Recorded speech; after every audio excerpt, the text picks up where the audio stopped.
여러분 안녕하십니까? 금요일 뉴스나이트 시작합니다. 오늘 절기 입추였는데요. 전국이 펄펄 끓어올랐습니다. 서울은 올 들어서 가장 높은 38도까지 올라 119년 만에 가장 더운 입추로 기록됐습니다. 지역에 따라서는 40도를 넘는 곳도 나왔습니다. 주말인 내일은 동해안에 강한 호우가 쏟아질 걸로 보입니다. 먼저 정혜윤 기자의 보도입니다. 가을의 시작을 알리는 절기 입추. 하지만 계절의 시계는 극한의 한여름입니다. 도심 전체가 거대한 한증막에 갇힌 듯 푹푹 찌는 찜통더위가 기승입니다. 뜨거운 햇살 아래 서울은 38도까지 기온이 올라 닷새 연속 올해 최고를 기록했습니다. 과거 입추 때 기온과 비교하면 서울 기준 1907년 기상관측 이래 119년 만에 가장 높은 기온입니다. 특히 자동기상 관측 장비로 노원구의 기온이 40.2도까지 치솟았는데 서울에서 40도를 넘은 건 2018년 이후 8년 만입니다. 이게 동쪽으로부터 바람이 불어들어오면서 온도가 승온되는 효과까지 더불어져 서울의 노원구를 중심으로는 40도까지 최고 기온이 기록됐고 서울도 공식적인 데이터를 보면 연속 닷새째 올해 들어서 최고 기온을 기록하고 있습니다. 또한 24절기 중 입추의 과거 통계 자료를 보면 역대급 수준을 보이고 있습니다. 이 같은 극한 더위는 주말부터 기온이 35도 아래로 내려가며 잠시 주춤하겠습니다. 전국 곳곳의 폭염 중대경보도 모두 해제됐습니다. 하지만 안심할 상황은 아닙니다. 여름이 끝나는 건 아니잖아요. 그러니까 기온은 좀 떨어지지만 기온이 떨어진다고 해서 폭염 경보를 해제할 수준이 되느냐 안 되느냐. 폭염주의보와 경보 상황은 유지가 될 가능성이 크거든요. 주말과 휴일 중국을 향하는 태풍 돌핀에서 불어든 동풍의 영향으로 동해안과 경남 동부에는 기습 호우가 내립니다. 강원 동해안과 산간에 최고 150mm, 경북 동해안에 최고 100mm까지 비가 내리고 일부 지역에는 시간당 50mm 이상의 극한 호우가 쏟아질 것으로 보입니다. 해상에는 풍랑특보가, 해안가에는 강풍특보와 호우특보가 내려질 수 있어 주의가 필요합니다. 13호 태풍 돌핀은 다음 주 초 중국 상하이 부근에 상륙할 것으로 보여 우리나라에 직접 영향은 없겠습니다. 다만 태풍이 약화한 뒤 비구름이 한반도로 재유입될 가능성도 있어 주말 이후 상황을 주시해야 합니다. YTN 정혜윤입니다. 전국의 온열 질환자 수가 185명으로 엿새째 세 자릿수를 기록했습니다. 하루 전 최고치보다는 많이 줄었지만 아직 안심할 수치는 아닌데요. 다행히 다음 주부터는 온열 질환자 발생이 다소 줄어들 걸로 전망됩니다. 염혜원 기자입니다. 극심한 폭염 속에 6일 기준 전국에서 185명이 온열 질환으로 병원 신세를 졌습니다. 5일 기준 환자도 추가 집계돼 올여름 가장 많은 220명까지 불어났습니다. 사흘 연속 200명을 넘었던 추세는 한풀 꺾였지만 엿새 연속 환자 숫자는 세 자릿수를 기록 중입니다. 경기 71명, 서울 43명, 인천 14명 등 폭염이 집중됐던 수도권에서 환자가 속출했습니다. 여전히 65세 이상 환자가 제일 많은 만큼 정부는 노인 일자리 실외 활동을 전면 중단했습니다.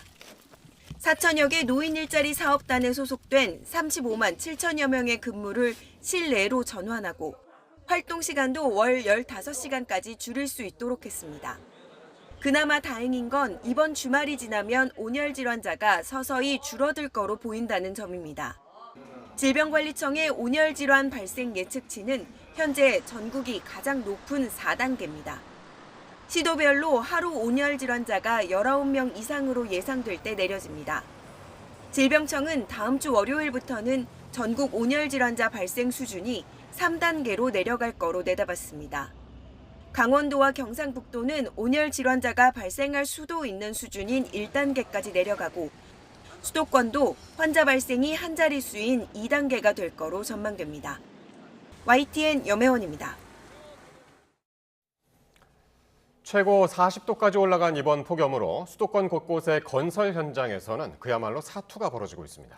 더위를 피하려 아예 야외 작업을 중단하고 얼음 목도리를 두르고 옥상에 쉼터를 설치하는 등 온갖 방법이 동원되고 있습니다. 정현우 기자가 현장에 다녀왔습니다.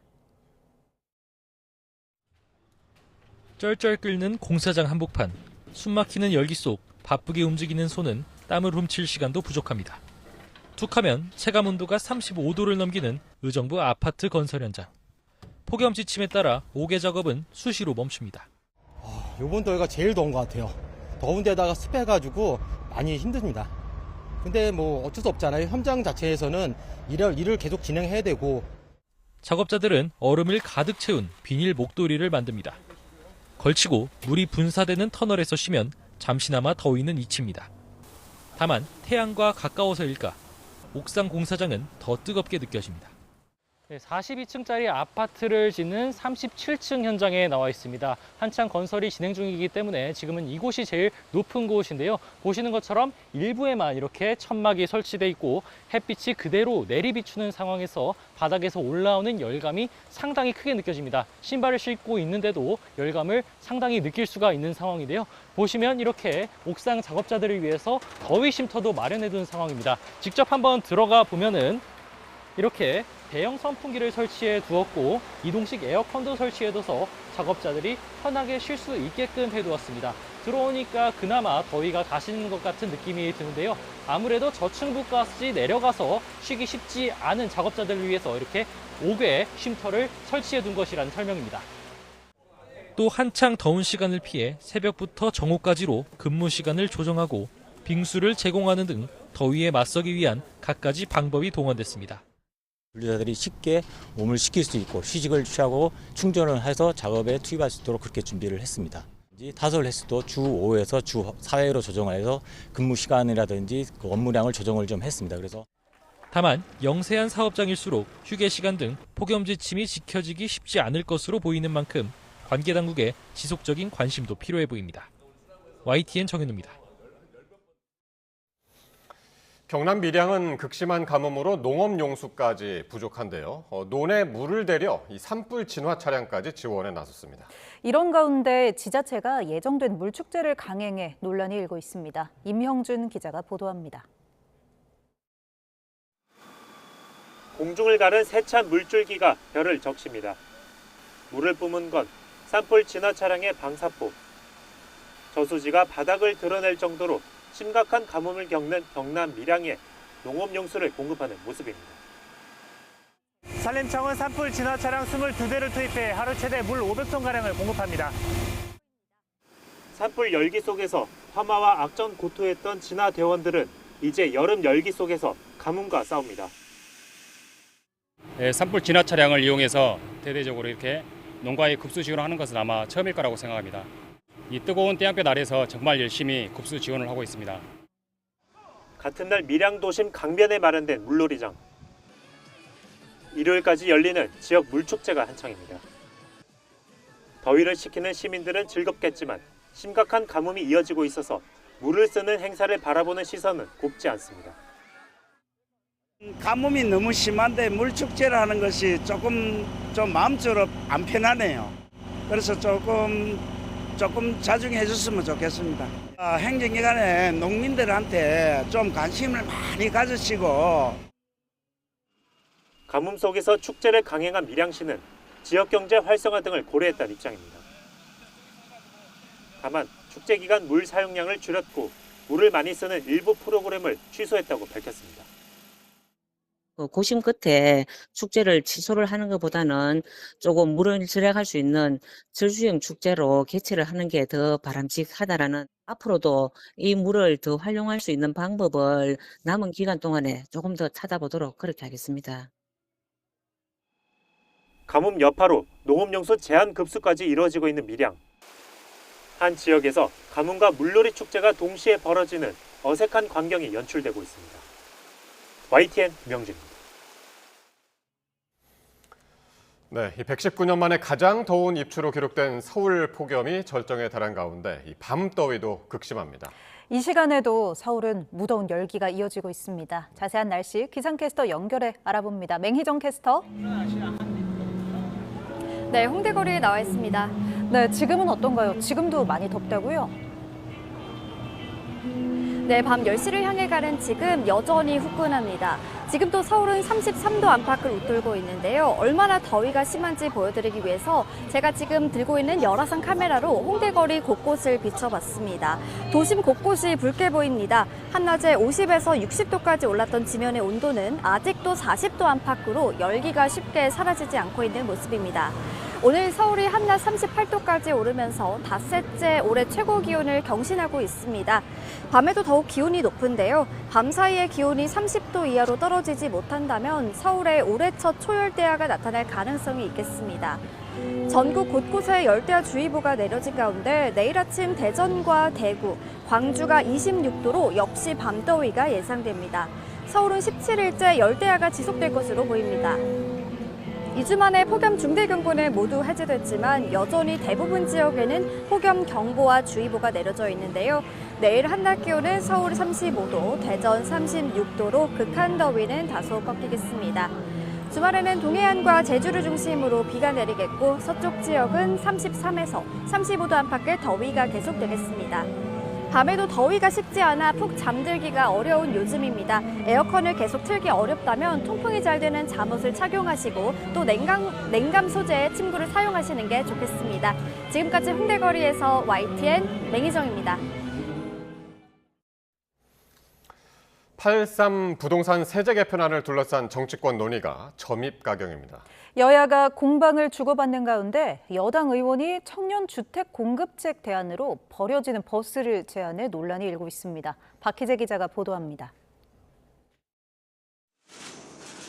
더불어민주당은 증세 대신 공급을 외쳐온 국민의힘 공세를 정조준하며 묻지마식 비판으로 부동산 정상화를 가로막지 말라고 비판했습니다. 말로만 공급 말고 오는 13일 본회의부터 나와 주택법안 처리에 협조하라고 압박했습니다. 정작 국회에서 정부의 공급대책 후속 법안을 가로막고 있는 장본인은 다름 아닌 국민의힘입니다. 하지만 동시에 서울 지역 민주당 의원들의 고심은 커지는 분위기입니다.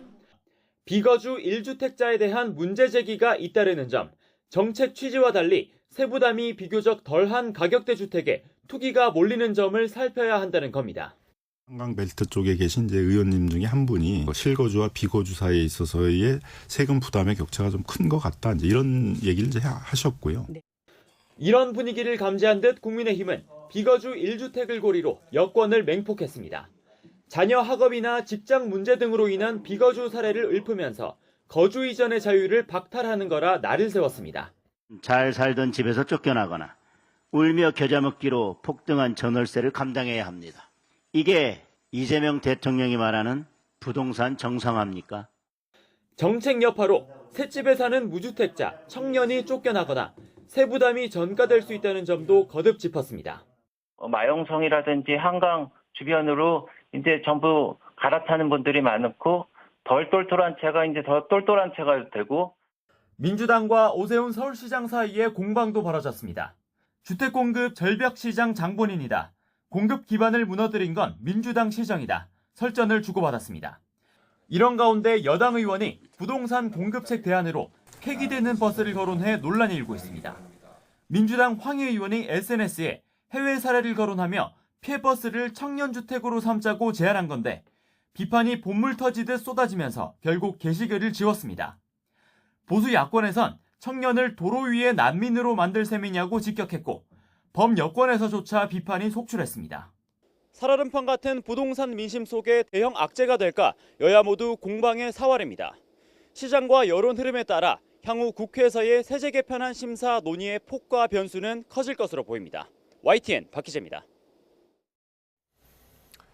오세훈 서울시장이 최근 김용범 대통령실 정책실장을 만나 주택 공급을 늘리기 위해서 정비사업 규제를 풀어야 한다며 보고서를 전달한 것으로 확인됐습니다. 오 시장은 현재 공급 절벽 문제를 서울시 탓으로 돌린 여당에 대해 적반하장이라며 비판하기도 했습니다. 보도에 김진두 기자입니다.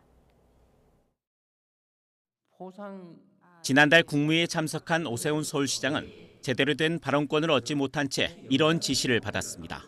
그 보고서 혹시 내시면 서울시의 재건축 재개발이 현재 어떻게 진행되고 있는지 지금 일반적으로는 공급 물량이 많이 부족하다고 하는데 왜 그렇게 됐는지 현황 보고도 좀 넣어서 해주십시오.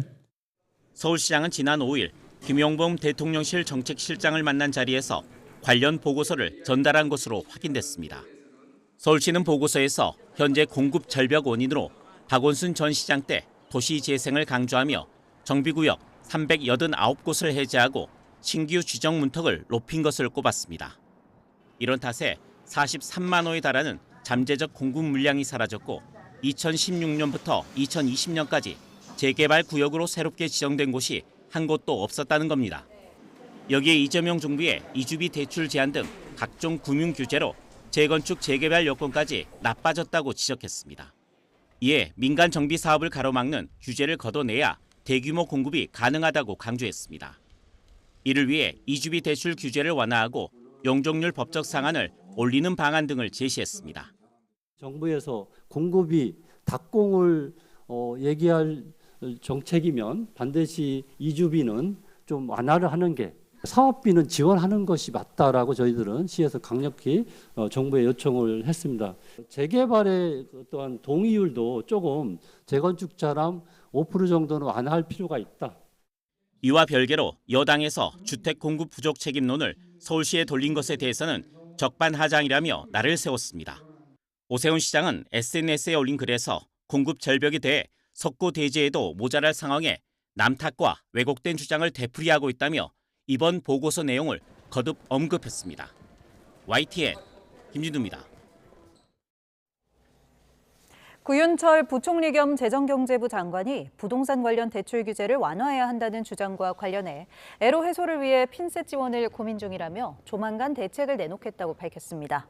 구 부총리는 오늘 MBC 라디오 김종배의 시선집중 프로그램과의 인터뷰에서 현금 부자들만 강남 매물을 사게 돼 있으니 대출을 풀어줘야 한다는 주장이 나온다고 진행자가 언급한 데 대해 이같이 말했습니다. 이어 주택 공급 대책과 금융 대책이 추가로 나올 거라면서 최대한 주택 공급을 빨리 늘리고 그중 아파트는 시간이 좀 걸리니 비아파트 주택 공급을 늘린다고 밝혔습니다. 대한축구협회가 외국인 심판과 감독관 등에게 성접대를 제공했다는 문체부 감사 결과가 충격을 줬는데요. 여기에 축구협회 직원들이 공금 2억여 원을 유흥비로 썼다는 의혹도 제기됐습니다. 양시창 기자입니다. 지난 2011년 9월 올림픽 최종 예선에서 윤빛가람의 시원한 프리킥골로 오만에 거둔 2대0 승리. 또 이듬해 2월 이동국과 이근호의 연속골로 쿠웨이트를 2대0으로 꺾은 월드컵 지역 예선전.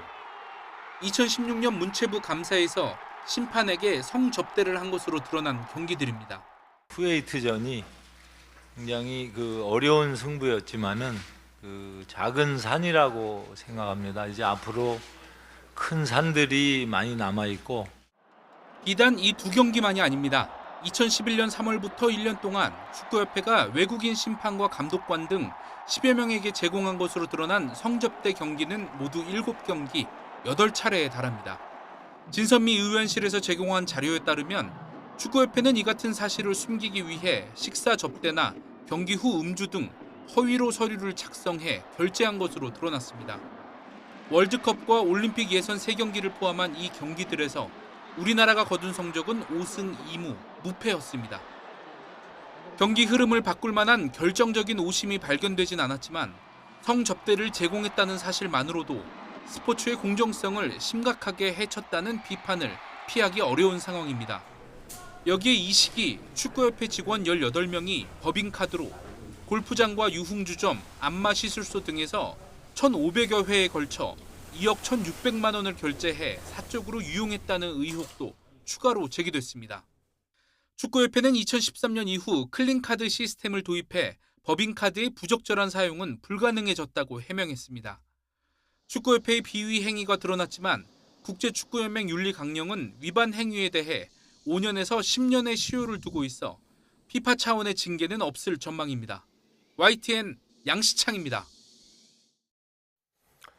선관위의 투표 통계 조작 의혹을 수사하는 검경합동수사본부가 서울 서초와 강남 선관위의 조작 정황도 포착해 추가 강제 수사에 착수했습니다. 이런 가운데 노태학 전 중앙선관위원장의 부부 동반 외유 출장 의혹과 관련해 배우자를 수행하는 전담 직원이 배치된 정황도 드러났습니다. 박광렬 기자입니다. 6.3 지방선거 당시 투표율 허위 입력 의혹 등을 들여다보는 검경 합동수사본부가 추가 압수수색에 돌입했습니다. 중앙선관위와 서울, 경기, 충북 등 모두 8곳의 지역 선관위가 대상입니다. 기존에 알려진 의왕과 김포, 진천 외에도 서울 서초와 강남구 선관위에서의 통계 조작 정황도 포착해 수사 범위를 넓혔습니다. 합수본은 선관위 실무자들이 투표자 수 오차를 숨기려 실시간 투표율을 임의로 조작하는 과정에서의 조직적 개입 여부에 주목하고 있습니다.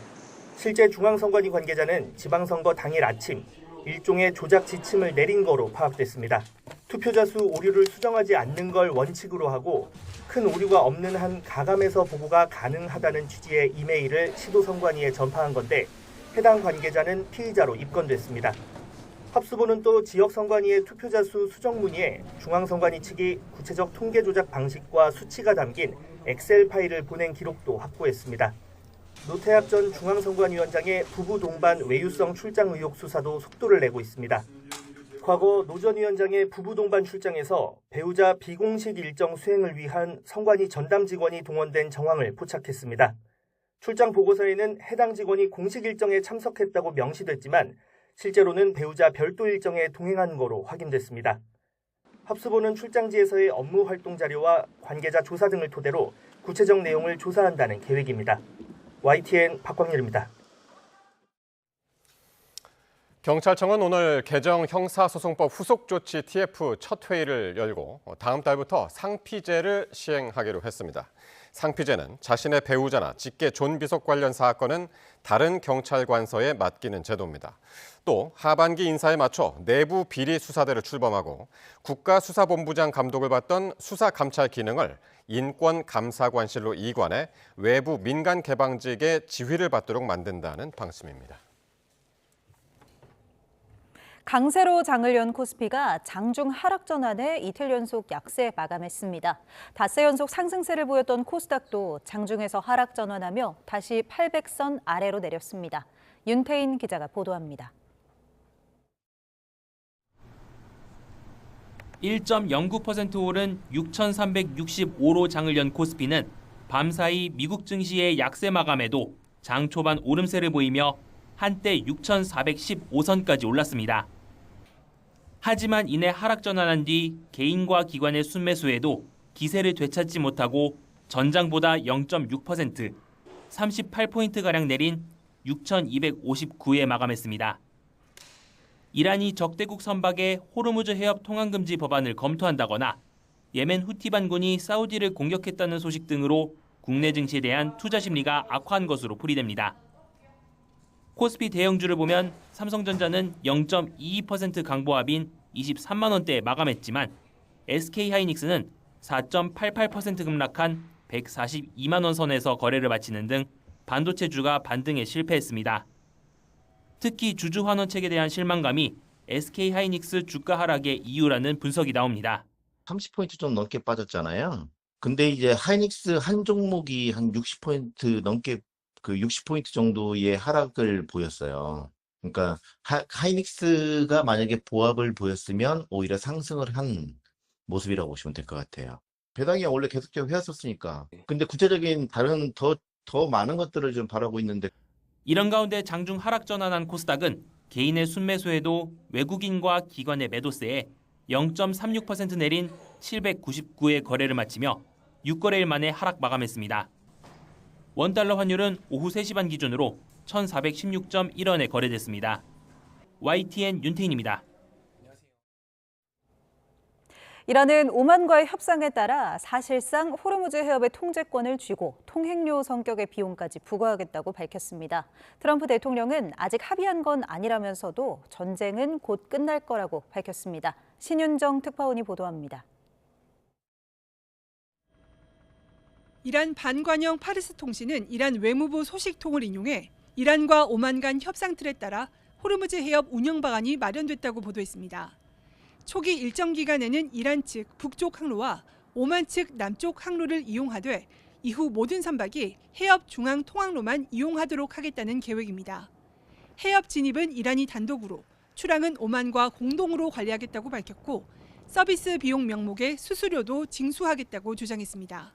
이란 소식통은 선적된 화물 가치의 최대 7% 통행료 부과를 두고 오만과 이견이 있다는 보도는 사실이 아니라며 요금은 이란이 제공하는 서비스 수준 등 여러 변수에 따라 달라진다고 설명했습니다.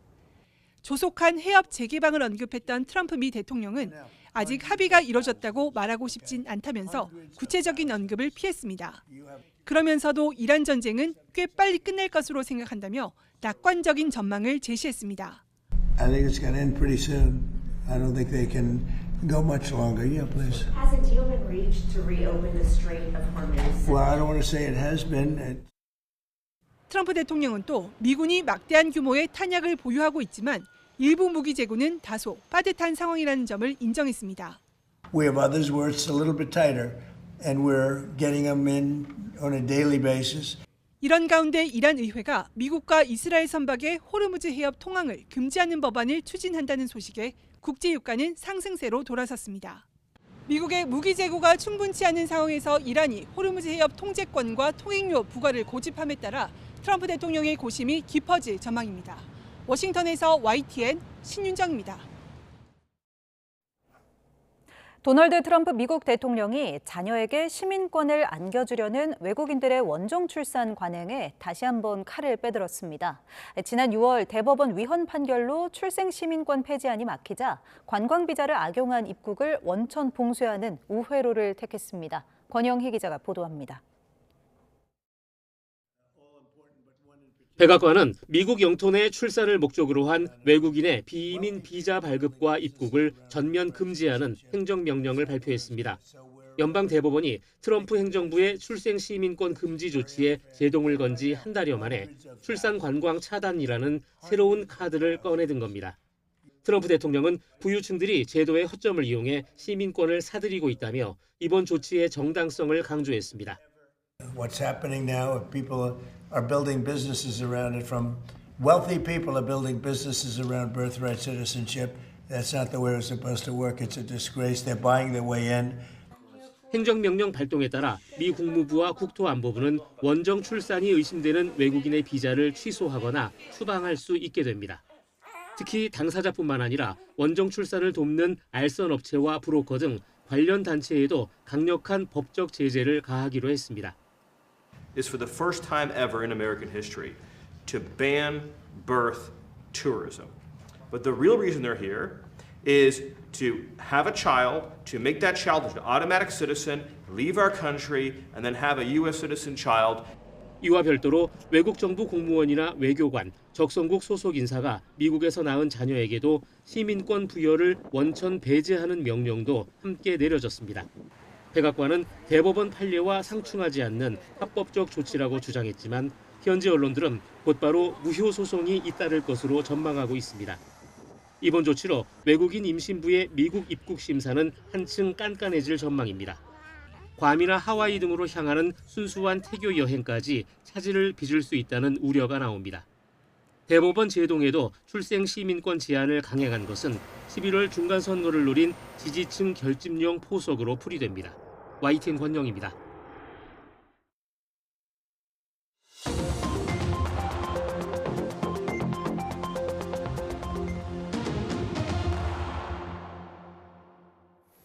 정치권 관심 뉴스 짚어보는 포커스 나이트 시간입니다. 오늘은 박원석, 정호김 전직 의원 두 분과 함께하겠습니다. 어서 오십시오. 네. 안녕하십니까. 네, 최근 정부가 발표한 부동산 세제 개편안의 후폭풍이 정치권을 강타하고 있습니다. 여야 지도부의 관련 발언 먼저 듣고 시작하겠습니다. 국민의힘은 말로만 공급을 외치지 말고 정부와 민주당이 추진하는 주택 공급 법안 처리에나 협조하십시오. 오세훈 서울시장 또한 마찬가지입니다. 지난 6월 토지거래 허가구역 해제와 재지정으로 시장의 혼란을 부추긴 장본인이 이제와 정부를 공격하며 목소리를 높이고 있습니다. 이재명 대통령이 만악의 근원입니다. 부동산 지역을 만든 주범이 바로 이재명 정권입니다. 밤마다 SNS에 글 올려서 가만히 있는 집값을 들 쑤셔놓은 사람이 바로 이재명 대통령 본인입니다. 집값이 오른다면서 규제 강화하고 대출까지 막았습니다. 그래서 집값 잡혔습니까?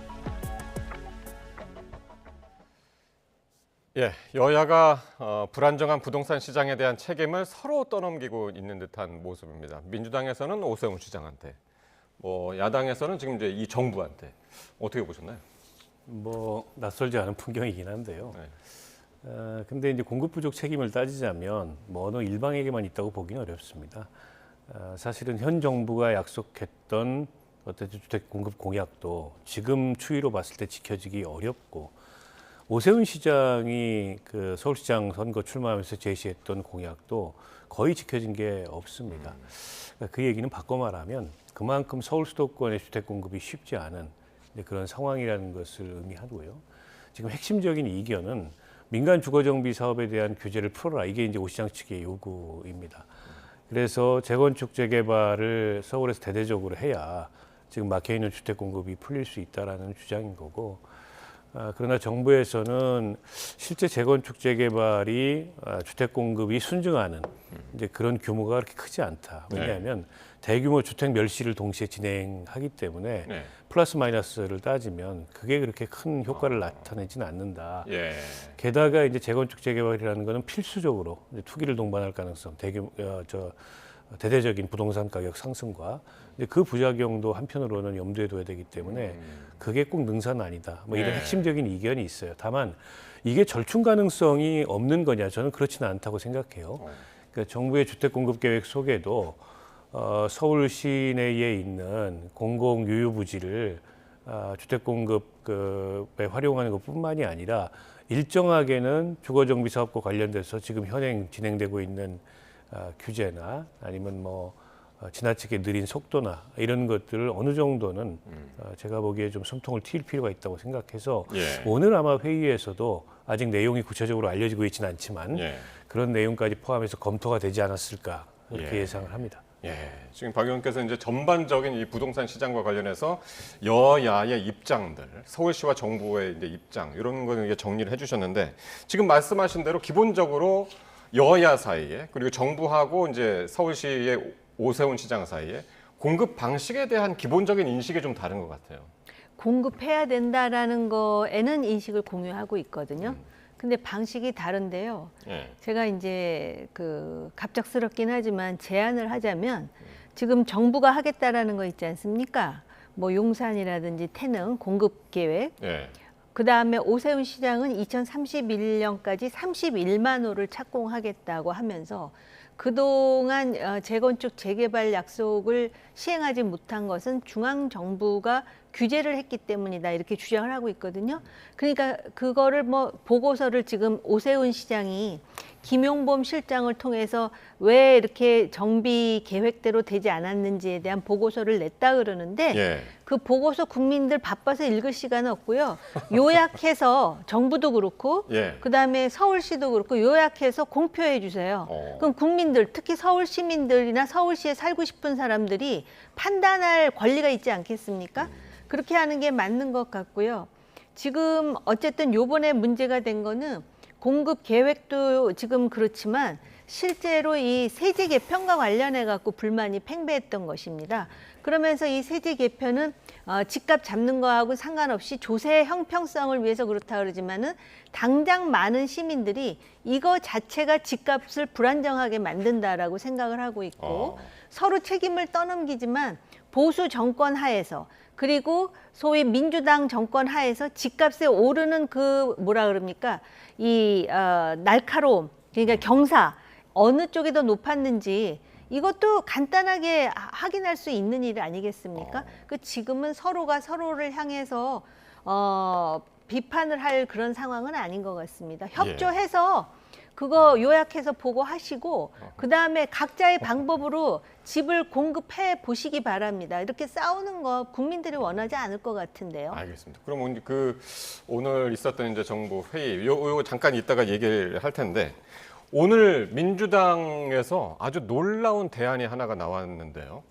황희 의원이 폐기되는 버스를 개조해서 청년 임시주택으로 활용하는 구상을 제안을 했습니다. 이게 이제 지금 네덜란드에서 그 보트하우스라는 것을 이제 시행을 해서 청년들이 이제 거기서 살고 있다라는 이제 그걸 예를 들면서 이제 얘기를 한 건데 상당히 지금 논란이 되고 있어요. 그러니까 저게 무슨 민주당 차원의 정책 대안은 아니고요. 황희 의원이 개인적으로 SNS를 통해서 저런 제안을 했다가 논란이 그렇죠. 되니까 개인적인 차원이었죠. 지금 그 글은 삭제를 했더라고요. 네. 근데 지금 정부 부동산 정책에 대한 불신도 있고 비판도 있고 여론이 굉장히 예민하게 이 상황을 주시하고 있는데 굉장히 부적절한 발언을 했다고 생각해요. 본인은 일종의 아이디어 차원에서 한번 검토해 볼 수 있는 거 아니냐라고 얘기를 하지만 지금 청년들이 느끼는 박탈감이 얼마나 크겠습니까? 더군다나 이 주거사다리가 과거와는 달리 완전히 끊긴 상황이고 과거에 저희가 예를 들어 청년 시절에는 집을 가질 수 있는 꿈을 꿀만 했어요. 그때 서울이나 수도권의 집값이 이렇게까지 비싸지는 않았습니다. 예. 지금은 거의 불가능에 가까운 이제 그런 상태이기 때문에 그때도 비싸다고 느끼긴 했었죠. 그래도 이 정도는 아니었죠. 이 정도는 아니었죠. 예. 근데 이 지금 그런 청년들이 느끼고 있는 박탈감을 위로는 못할 망정 저런 식으로 다소는 좀 허무맹랑한 대안을 제시해서 당장 나오는 얘기가 황희 의원부터 가서 버스에서 살아봐라. 그러니까 저분이 지역구가 목동이고 아마 목동 아파트에 사시는 걸로 알고 있어요. 근데 본인은 목동 아파트에 살면서 청년들한테 뭐 캠핑하는 것도 아닌데 버스에서 살으라고 얘기하는 거는 뭐랄까요, 좀 감수성이랄까 이런 게 좀 너무 떨어지는 그런 말씀이고요. 저는 각별하게 공직자들이 뭐 일상적으로 그렇지만은 지금 같은 시기에는 조금 그 말조심을 해야 되고 표현 하나에도 좀 예민하게 유의해야 되는데 황희 의원은 장관을 지내보셨잖아요.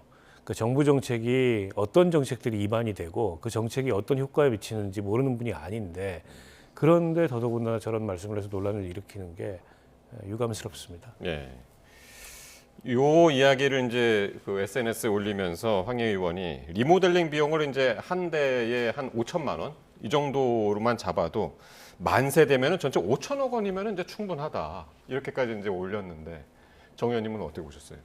과거에 그 김용범 정책실장이 국회에 나와서 질문을 받으면서 국민의힘의 김은혜 의원이 임대아파트 관련해서 질문했습니다. 그 김용범 실장의 따님 얘기를 하면서 그래갖고 정말 화가 머리끝까지 솟아가지고 굉장히 그 논란되는 해프닝 벌인 거 기억하시죠? 우상호 소속이 막 옆에서 말리고. 예. 근데 만약에 누군가가 황희 의원에게 당신 청년 자식들부터 그 버스 리모델링 해갖고 5천만 원짜리 거기서 먼저 살게 하고 좋으면은 다른 집 자식들에게도 권하라 이렇게 하면은 황희 의원은 화를 낼까 아니면은 본인이 한 말이 있기 때문에 자식들을 살게 할까 잠깐 그 생각이 들었거든요. 지금 목동 아파트에 산다 그랬는데 그 아파트 시가가 얼마나 되는지 모르겠지만 5천만 원짜리 버스에 살라는 거 아니에요. 그런데 지금 민주당이 제가 듣기로는 지금 청년들의 지지가 전부 곤두박질 쳐서 굉장히 고민 중이라고 하던데 2030 남성들뿐만 아니라 여성들에게까지 제가 볼 때 이 황희 의원의 이러한 아이디어 제시로 2030 청년 세대가 민주당으로부터 완전 결별하지 않을까 그런 생각마저 듭니다. 어떻게 이런 발상을 합니까? 암스테르담의 보트하우스는 왜 동남아시아 가보면 수상가옥이라는 것도 있잖아요. 버스의 개념하고는 전혀 다른 개념이고 또 어떤 분은 이제 그 모듈 하우스를 생각했나 그러는데요. 제가 알기로 삼성하고 LG가 아마 모듈 하우스 지금 뭐 개발하고 그러는 거 알고 있거든요. 굉장히 단시간 내에 지을 수는 있는데요. 가격이 엄청 비싸가지고 그러니까 그런 모듈의 개념도 아닙니다. 그래서 이거는 아니한만도 못하고 제가 볼 때는 본인도 굉장히 이러한 그 아이디어를 제시한 거에 대해서 후회하고 있지 않을까. 후회해야 마땅한 것이죠. 그러니까 이제 또 이제 삭제를 했던 것 같고. 자, 어쨌든 이런 해프닝도 있었고 지금 오늘 사실 이재명 대통령이 주재하는 부동산 정책 관련 2차 회의가 열렸습니다. 오후 2시부터 시작됐다고 하는데 상당히 뭐 시간 오늘도 많이 걸렸습니다. 한 6시간 동안 진행됐다고 하고. 주로 어떤 대책들이 논의가 됐을까요? 오늘 아마 그 중점을 두고 논의한 거는 공급 대책을 점검하지 않았을까 싶습니다. 정부에서 조만간 발표할 예정이라고 하는데요. 이 정부 들어선 이후에 2차례 주택 공급 그 계획을 발표했던 적이 있습니다. 1월 달에 태릉 골프장, 그리고 과천 경마장 부지, 또 용산 정비창 부지 등등을 포함해서 이 서울에 주요 이제 이 공공이 보유하고 있는 유유지들을 통해서 6만 호 정도의 주택 공급을 한다는 계획을 발표했던 적이 있고요. 그 뒤에 이제 비아파트 이 공급 계획을 11만 호 발표했던 적이 있습니다. 거기 이어서 이번에 한 5만 호 정도의 구체적인 공급 계획을 발표하다 이렇게 알려지고 있는데 아직 어느 지역에 언제쯤 뭐 어떻게 발표를 하겠다 이거는 확인이 안 되고 있습니다. 오늘 아마 그 점검회의를 하지 않았을까 생각하고요. 또 한 가지는 이제 금융 규제가 지금 워낙에 타이트하다 보니까 생애 첫 주택을 구입하는 그런 무주택자들이나 신혼부부나 청년들이나 여기까지 이제 토지거래 허가구역 내에서 일률적인 규제를 받고 있어서 이게 사실상 대출을 할 수가 없기 때문에 집을 사고 싶어도 사지 못하는 그런 상태에 있는 거 아니냐는 지적이 계속 있었어요. 그래서 금융 규제도 조금 차별화해서 앞서 말씀드렸던 그런 무주택자들의 경우에는 조금은 더 완화된 그런 규제 기준을 적용하는 방안도 검토할 거다 이렇게 알려지고 있습니다. 그러니까 오늘 논의된 대책을 언제쯤 정부가 정리해서 발표할지는 모르겠습니다만 저는 다소 조금 뭐랄까요? 조금 이번 정부의 그 일련의 세제 대책이나 주택 공급 대책 발표에 있어서 아쉬운 점은 정책 발표의 순서를 좀 조정했으면 어땠을까? 계속 공급 부족 그 지적이 있는데 이게 세제 대책부터 발표하다 보니까 이제 규제가 앞선 것처럼 보이잖아요. 그래서 얼마 그 발표 기간에 차이가 나지 않는다면 조금 공급 계획 발표를 당겨서 하고 그리고 아까 말씀드렸듯이 이 금융 규제와 관련된 규제 완화 방안도 먼저 발표를 하고 그리고 나서 이 부동산 세제와 관련돼서 초고가 주택에 대한 세금 규제를 조금 강화하는 그런 대책을 했더라면 지금보다는 좀 저항이 덜하지 않았을까 그런 아쉬움이 남습니다. 그렇군요. 그러니까 지금 말씀하신 것처럼 아마 정부의 부동산 공급 대책이 이르면 다음 주, 뭐 원래 계획은 다음 주로 잡았는데 그게 다음 주가 될지 아니면 이제 더 오래 걸릴지 모르겠는데 어쨌든 오세훈 시장이 아까 말씀하신 대로 이제 부동산 백서를 김용범 실장을 통해 가지고 이제 전달했다는 거 아닙니까? 네. 그럼 재건축 재개발이라든가 이런 부분이 어느 정도 좀 반영이 될까요? 어쨌든 그러니까 서울시하고의 이런 논의가 굉장히 이제 중요할 텐데. 저는 반영이 돼야 된다고 생각해요. 왜냐하면 지금 재개발, 재건축을 하면 뭐 멸실되는 집들이 있어서 별로 뭐 늘어나지 않는다 그러는데 상식적으로요. 예를 든다면 5층짜리 아파트 단지를 재건축을 해서 30층을 만든다. 또 요새는 이제 9층 아파트가 있으니까 뭐 한 15층 되는 아파트를 해서 30몇 층을 만든다. 그 뭐 층수가 올라가는데 집이 안 늘어난다라는 게 제가 좀 이해가 안 되거든요. 아마 근데 그것이 완성될 때까지 거기 살던 주민들이 다른 곳으로 가야 되고 그 자체가 없어지는 거를 얘기하는데 지금 그러니까 장기 계획을 세워야 되겠죠. 그래가지고선 재건축, 재개발하면 집이 늘어나는 건 맞아요. 그러다 보니까 지금 분당 신도시도 그렇고 다 지금 재건축하고 뭐 정비하겠다라는 것 아니겠습니까? 근데 이런 부분도 있는 것 같아요. 보통 우리가 일반적으로 이건 일반적인 생각입니다만은 민주당 정권이 들어오면 집값이 치솟는다. 그렇게 생각하는 그런 일반론이 그냥 굳어져 버렸어요. 그리고 보수 정권이 들어서면 재개발, 재건축을 잘해서 그 지역의 재개발, 재건축이 되면 보수 지지자들로 늘어난다. 이런 게 아주 프레임처럼 굳어져 버렸는데 그건 정치인들이 잘못한 것이죠. 그러니까 차라리 이번에 그 백서를 한 번쯤 읽어보고 타당하다고 생각을 하면 같이 해가지고 나중에 그것에 성과가 있으면 공이 보수 정당 시장과 민주당이 같이 그 공을 나눠 갖는 것으로 하시라고요. 그리고 집을 좀 지으라는 거예요. 그리고 이 과천하고 용산하고 뭐 태릉 얘기는 오래전부터 나왔습니다. 근데 태릉 주민들이 반대하느니 뭐 해가지고 아직까지 안 되고 있는 거고. 그 교통 그 병목 형상 같은 거. 병목은 그런 것 때문에 또 불가피한 측면이 있어요. 그러니까는 집을 늘리더라도 집을 성냥갑처럼 이렇게 늘릴 생각을 하지 말고 거기 들어갈 인프라까지. 그러니까 지금 당장 표에 연동은 안 되더라도 장기적으로 그래도 그 정권이 참 잘했네 소리를 듣는 그런 계획을 좀 세웠으면 좋겠다라는 시민의 한 사람으로서의 희망이 있습니다. 알겠습니다. 정부의 부동산 공급 대책 어떻게 나올지 한번 기다려보기로 하고요. 자, 8.17 민주당 전당대회가 꼭 열흘 앞으로 다가왔습니다. 이제 주말인 내일은 이제 제주하고 인천, 모레 일요일에는 강원하고 대구 경북, 이제 TK 지역에서 이제 순회 경선을 앞두고 있는데 당권 주자들이 근데 오늘 전부 호남으로 갔더라고요. 예. 예. 이미 이제 인천, 제주, 강원, 대구, 경북은 투표가 끝났습니다. 권리당원 투표가. 이게 이제 민주당 그렇죠. 순회 경선 방식이 투표가 다 끝난 다음에 합동연설회를 하는 방식이어서 그러네요. ARS 투표만 남아있는 상황이거든요. 그리고 이제 호남의 투표가 월요일부터 시작됩니다. 그러면 이번 주말은 호남에 집중하는 게 뭐 선거 캠페인의 그 흐름상 자연스럽다고 그러네요. 보고 그래서 이제 모든 당권 주자들이 호남에 가서 집중적인 그런 유세 활동을 하고 있는 게 아닌가 싶은데요. 뭐 결과를 봐야 알겠습니다만 첫 주 결과는 뭐 아주 미세한 차이가 있긴 하지만 대체로 비겼다. 뭐 이런 정도의 평가가 지배적인 것 같아요. 애초에는 정청래 후보가 연고도 있고 또 부울경에서 거기가 이제 친노 친문 당원들도 많고 노사모의 진원지였기 때문에 우세하지 않겠냐. 그러나 우세하긴 했습니다만 아주 그 차이가 미세해서 예상했던 것보다는 정청래 후보의 바람이 일어나지 않고 있다. 이런 평가가 나오고 있고요. 이제 지금 인천, 제주나 대구, 경북 투표율은 굉장히 높더라고요. 특히 대구, 경북 지역 같은 경우에 당원 수는 작은데 투표 참여 열기는 굉장히 뜨겁고 예. 그리고 인천 같은 경우에도 뭐 거의 부산에 버금갈 정도로 예. 뭐 제주는 상대적으로 낮긴 했습니다만 그리고 인천 같은 경우는 또 송영길 후보의 정치적 연고지이기도 해서 어떤 결과가 나올지 좀 지켜봐야 될 것 같습니다. 다만 공이 지금 민주당 안팎에서 나오는 관측은 결국 이제 승부의 향배는 호남에서 결판이 나지 않겠냐. 그리고 그게 수도권까지 예. 그 흐름이 이어지지 않겠냐. 뭐 이런 관측들이 대체적으로는 그 공통된 것 같습니다. 그렇군요.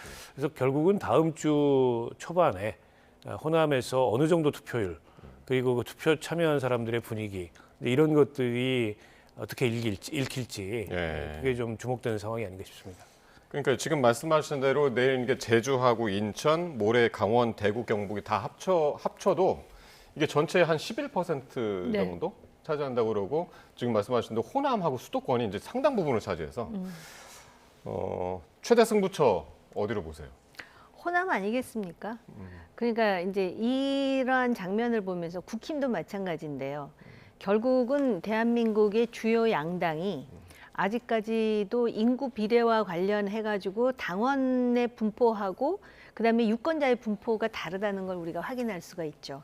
그러니까 민주당의 경우는 이제 호남이 권리당원이 많고 국민의힘 같은 경우는 영남이 책임당원이 많은 그래서 이거를 당에서 나름대로 노력해서 전국 정당화하려는 그러한 그 시도가 계속 있어야 되겠다라는 생각과 함께 아무튼 이번에 그 전당대회에서는 광주, 전남 그리고 전북 그리고 이제 수도권 이 지역이 그러니까 아직 그 지금 투표함은 열리고 있지만 결국은 클라이맥스까지는 오지 않은 거예요. 그러니까 여기가 열어져야 이제 향배가 정확히 어떻게 되는 것인지 그래서 1순위에서 과반이 승자가 나올 것인지 아니면은 결국은 선호 투표로 해갖고 3위를 한 사람의 표를 다시 한번 이렇게 열어봐야 되는 것인지 그게 확인이 되는 거죠. 예. 그러니까 또 이번 주에는 또 인천 가는데 인천에 또 이제 송영길 후보의 또 지역구이기도 하고 정치적인 이제 고향이기도 해서 그 변수는 또 어떻게 작용할까 그것도 상당히 관심입니다. 자, 이렇게 이제 순회 경선 결과를 예측하기 힘든 이런 초접전 상황이 벌어지고 있는데 그래서 그런지 이제 당대표 후보들의 발언 수위가 날이 갈수록 높아지고 있습니다. 한번 듣고 오시겠습니다. 정청래 후보가 이걸 무리하게 TV 토론에서 막 쟁점을 잡고 총리를 어떻게 책임론으로 몰아붙이려고 해서 제가 그냥 넘어갔는데 이건 당의 잘못이다, 이것은 정의 잘못이다 이렇게 하는 게 자기 얼굴에 침 뱉기가 되는 거죠. 저는 10년 전에 컷오프가 됐어요. 근데 탈당하지 않았어요. 지원 유세를 다녔습니다. 2002년도 그때 노사모 해야지 하고 한 게 아니에요. 그냥 노무현 대통령을 어떻게든 당선시켜야 되겠다. 제가 의리 하나는 의리의리합니다. 지금 이인재처럼 대통령이나 이쪽 세력을 공격하고 있는 게 정청래 후보잖아요. 오히려 이인재의 모습을 정청래 후보가 닮아가고 있는 것이라 보여집니다.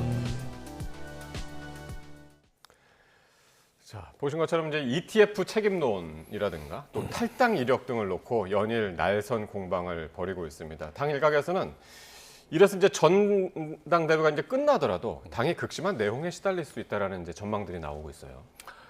뭐 아슬아슬하다는 그 우려들이 민주당 내부에서 좀 나오고 있는 게 아닌가 싶습니다.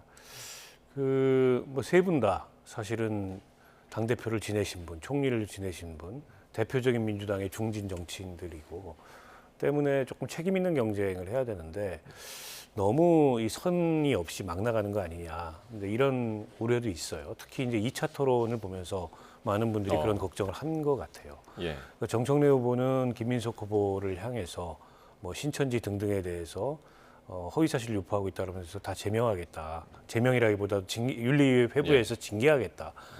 그리고 김민석 후보도 마찬가지로 뭐 윤리를 거론을 하고 과거에 뭐 이제 배신 정치를 언급을 하고 또 김민석 후보는 정청래 후보가 하고 있는 게 이재명 대통령에 대한 배신이다.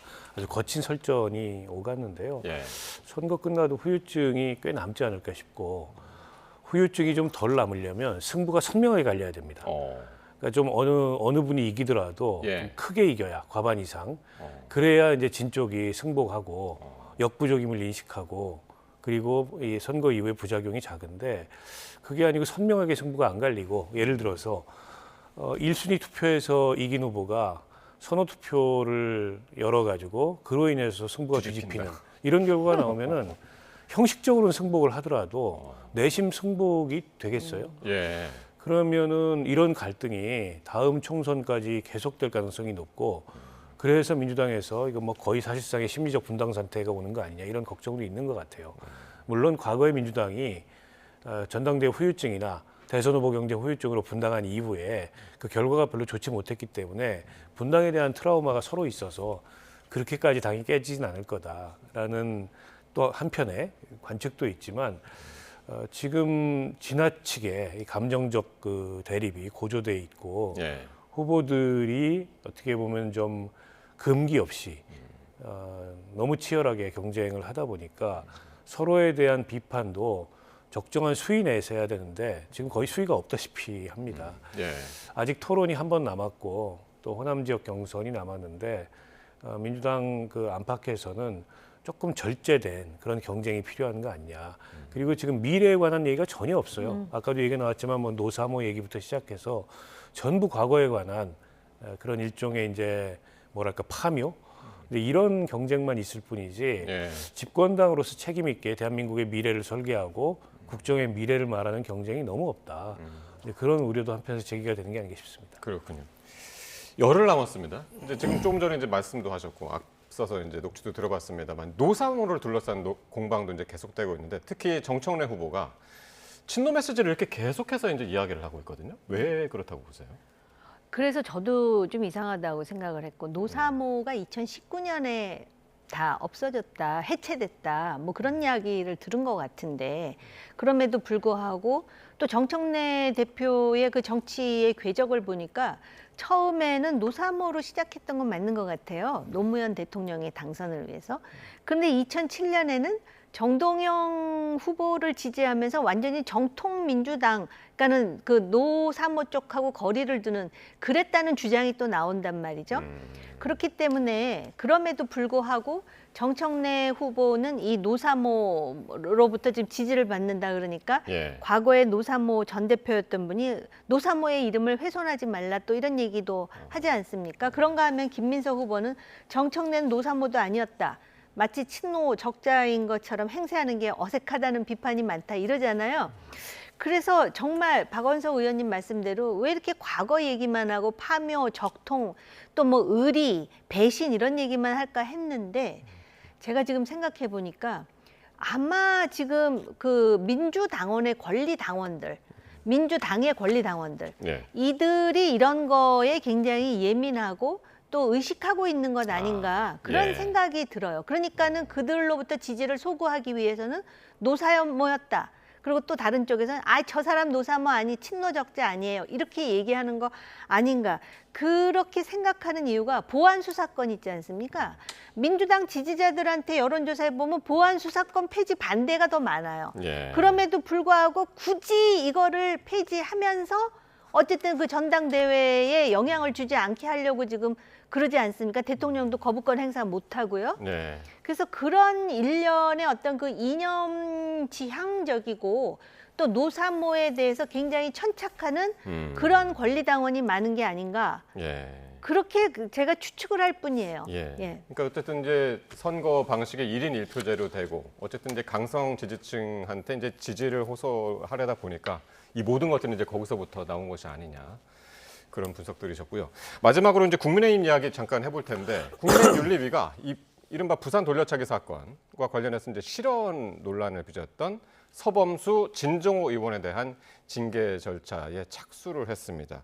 그런데 지금 그 징계를 하는 주체 윤리위도 지금 우종환 부위원장하고 황경선 의원이 윤민우 위원장 사퇴를 주장을 하다가 이제 본인들이 이제 사퇴를 해서 7명에서 5명으로 다시 이제 줄어든 그런 상황이란 말이죠. 이 상황은 어떻게 보고 계십니까? 그러니까 뒤죽박죽이죠. 그러니까 지방선거 이후에 국민의힘의 윤리위가 지금 몇 번째 윤리위원을 추가로 임명하고 또 사퇴하고 이게 반복되는지 모르겠어요. 그리고 공공연히 어쨌든 윤리위 내에서 부위원장이 위원장의 여러 가지 문제점을 지적하면서 사퇴하라. 근데 위원장이 사퇴하지 않으니까 내가 사퇴하겠다 이러고 먼저 사퇴 의사를 밝혔잖아요.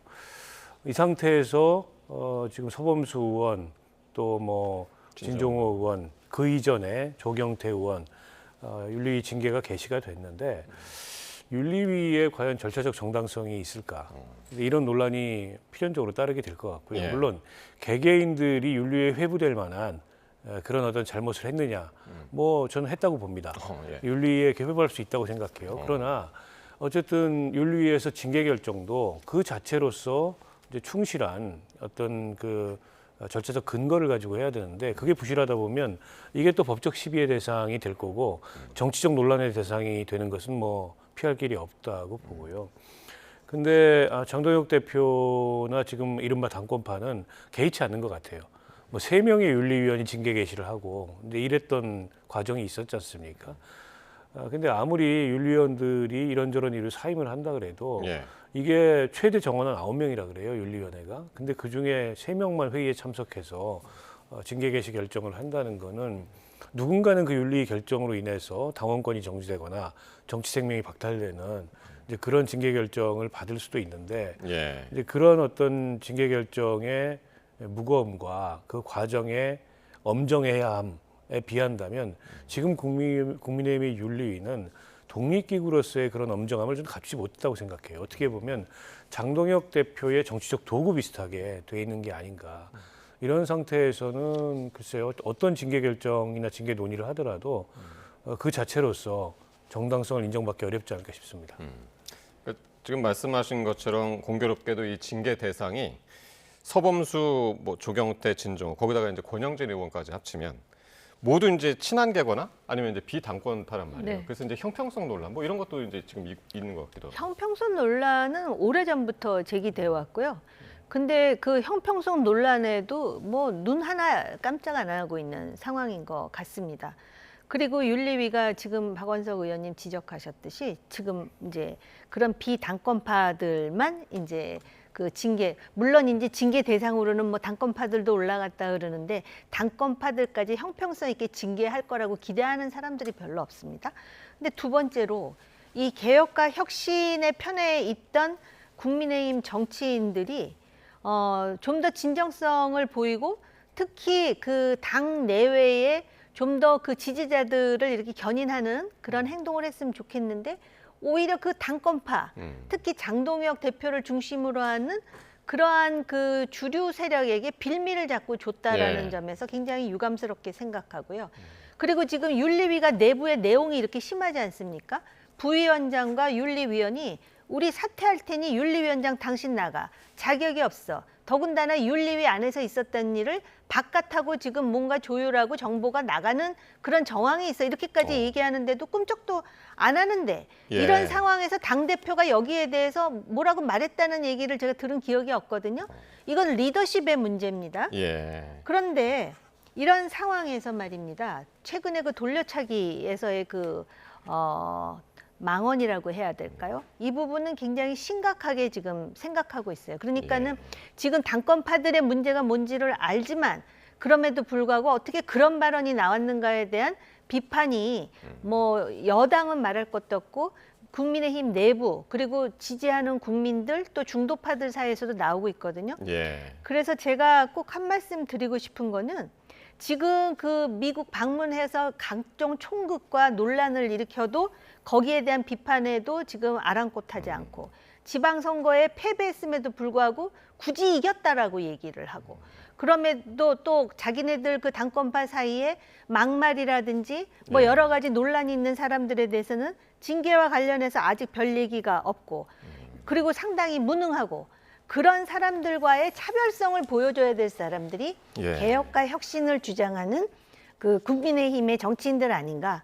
그렇다면 이번에 돌려차기도 그렇고요. 이런 면에서 뭔가 우리는 이렇게 반성할 사항이 되면은 확실하게 반성합니다를 오히려 보여주면서 그 국민의힘의 전전긍긍하고 총선 때 공천을 못 받으면 어떡하나에 대해서 노심초사할 일이 아니라 잘못한 건 잘못했다라고 얘기하고 뭔가 그래 사람은 잘못할 수 있지 그러나 저렇게 나오는 게 진짜 보수야 해갖고 자기네들끼리 연대를 할 수 있는 하나의 모멘텀을 만들었으면 좋겠다라는 생각이 저만의 생각인지 모르겠습니다. 알겠습니다. 여러 가지 지금 이제 변수들이 지금 종합적으로 작용을 해가지고 과연 국민의힘의 윤리위가 어떻게 진행이 될지 결과는 어떨지 관심 있게 지켜보겠습니다. 네, 지금까지 박원석, 정호김 전직위원 두 분과 말씀 나눴습니다. 고맙습니다. 감사합니다.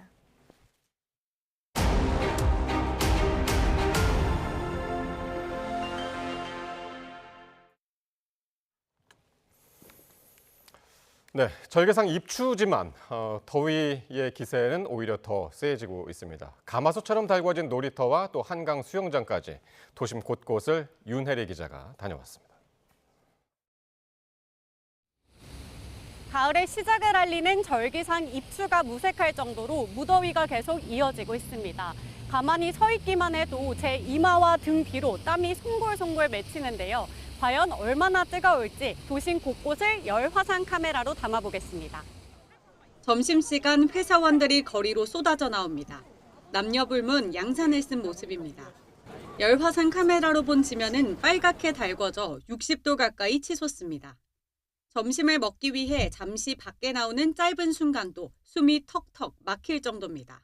너무 더워가지고 나가기가 싫을 정도로 힘든 것 같아요. 가만히 있는데도 막 열기가 막 느껴지고 머리도 너무 뜨겁고 땀이 막 주룩주룩 나는 것 같아요. 길을 걸어가면은 땀이 줄줄 흐를 정도이고 아이들은 또 더위를 또 참는 게 쉽진 않잖아요. 그래서 야외 활동보다는 주로 실내 활동을 하면서 아이들이랑 놀고 있습니다. 그나마 도심 곳곳에서 가동된 쿨링포그가 잠시나마 더위를 식혀줍니다. 시원한 물 한 개가 뿜어져 나오자 화면이 푸른색으로 바뀌며 온도가 17도까지 떨어집니다.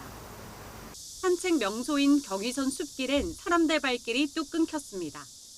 간간히 그늘로만 사람들이 다니는데 땡볕과는 무려 20도 가까이 차이가 납니다. 더위를 이기려고 마시는데 이거 마신다고 해서 더위가 없어지는 것 같지는 않고 완전 사우나하고 동남아보다도 더 더운 것 같아요. 텅 빈 놀이터도 가마솥처럼 달궈졌습니다. 아이들이 좋아하는 원통 미끄럼 틀의 내부 온도는 40도를 훌쩍 넘었습니다. 바로 뒤에 있는 철제 놀이기구의 경우 햇빛에 달궈져 이 손잡이를 잡기도 어려울 정도입니다. 그네 표면 온도는 무려 60도가 넘습니다. 한산한 놀이터와 달리 한강 수영장에는 더위를 피하려는 피서객들의 발길이 이어졌습니다. 첨벙첨벙 물속으로 뛰어들어 보지만 온종일 햇볕에 데워진 물 온도는 30도. 미지근하다 못해 온탕처럼 뜨끈합니다. 저 큰 수영장은 진짜 뜨겁다 정도고 여기 뒤에 수영장은 미지근한 정도인 것 같아요. 방학에 아이들이랑 오니까 이렇게 같이 노니까 더워도 신나는 것 같아요. 폭염 속에 4시간 동안 밖을 돌아다닌 취재진의 카메라 온도를 재봤더니 순식간에 67도까지 치솟습니다. 역대 가장 뜨거웠던 입추, 고심을 데운 열기는 식을 줄을 몰랐습니다. YTN 윤혜리입니다. 네, 이런 가운데 서울 봉천동에 있는 아파트 단지에서 전력 설비가 침수돼 전력 공급이 끊겼습니다. 주민들은 전기도 물도 없이 무더위를 버텨야 했습니다. 보도에 김예린 기자입니다. 그늘에 옹기종기 모인 주민들이 부채를 연신 흔들며 더위를 식혀봅니다. 집안이 정전으로 찜통이 되자 그나마 시원한 그늘로 피해 나온 겁니다. 어젯밤에 깜짝 놀랐지. 그냥 뻥 멋이 터졌으니까 뻥 터져가지고 바로 전기 나갔으니까 덥고 그냥 아주 죽을 뻔했어. 아주. 한밤 지하에 있는 전력 설비가 침수되면서 시작된 정전은 한낮이 되도록 이어졌습니다. 정전으로 엘리베이터 운행이 멈추면서 주민들은 무더위 속에 계단을 오르내려야 했습니다. 거동이 불편한 고령층은 한참을 걸려 계단을 내려와야 했습니다. 저는 16층 사는데 허리가 아파서 내려올 수가 없어가지고, 그리고 내가 뇌경색 환자라 이 반신불수예요. 전기가 끊기자 수도 펌프도 멈추면서 주민들은 물까지 직접 길어 날랐습니다. 물은 퍼가기가 조금 힘들죠. 날씨가 더우니까 아무것도 안 되고 더워서 다 나와 있어요. 또 주민들은 꺼져버린 냉장고 속 음식을 옮기느라 바빴습니다. 아니 일단 고기하고 생선 다 옮겼죠. 아파트 주민 120여 명은 인근 주민센터와 초등학교 등에 마련된 임시 대피소로 몸을 피했습니다. 물도 안 나오지 깜깜하지 이러니까 그냥 난리 났는 줄 알았어요. 임시로 발전기를 돌려 늦은 오후 아파트 3개 동 500여 세대에 전기 공급이 재개됐습니다. 하지만 현장 점검 등을 거쳐 설비를 완전히 복구하기까지는 시간이 더 걸릴 전망입니다. YTN 김혜린입니다. 충북 충주에서 열리고 있는 전국 여자 축구 선수권 대회 경기 중에 이 중학생 선수가 무더위에 지쳐 병원으로 이송됐습니다. 대회에 참가한 팀들이 앞서 경기 시간을 늦춰달라고 요구했지만 연맹은 부상자가 발생한 뒤에야 1시간씩 경기 시간을 늦췄습니다. 배민혁 기자의 단독 보도입니다. 아직은 해가 떠 있는 늦은 오후 30도를 넘는 무더위 속에 중학생 여자 축구 선수들이 쉴 새 없이 운동장을 누빕니다. 지난달 30일부터 충북 충주에서 열리고 있는 25회 전국 여자 축구 선수권 대회인데 곧 구급차 한 대가 들어섭니다. 지금 경기장에 앰뷸런스가 일단은 들어오고 있습니다. 오후 5시 반부터 시작된 축구 경기 직후 중학생 선수 한 명이 탈수 증세를 보여 병원으로 이송된 겁니다. 다행히 치료를 받고 복귀했지만 해당 선수를 포함해 지금까지 이번 대회에서 3명의 온열 질환자가 발생한 것으로 파악됐습니다. 결국 대회를 주관하는 한국여자축구연맹은 이날 경기가 종료된 이후 1시간씩 경기 시작 시각을 늦추기로 했습니다. 대회에 참가한 팀의 감독들은 앞서 경기 시간을 늦춰달라고 요구해왔지만 사실상 연맹이 묵살했다고 주장합니다. 한 참가팀 감독은 프로야구 경기도 취소되는 무더위 상황에서 경기 시각을 선제적으로 미뤘다면 선수 보호에 더 도움이 됐을 거라는 아쉬움이 있다고 전했습니다.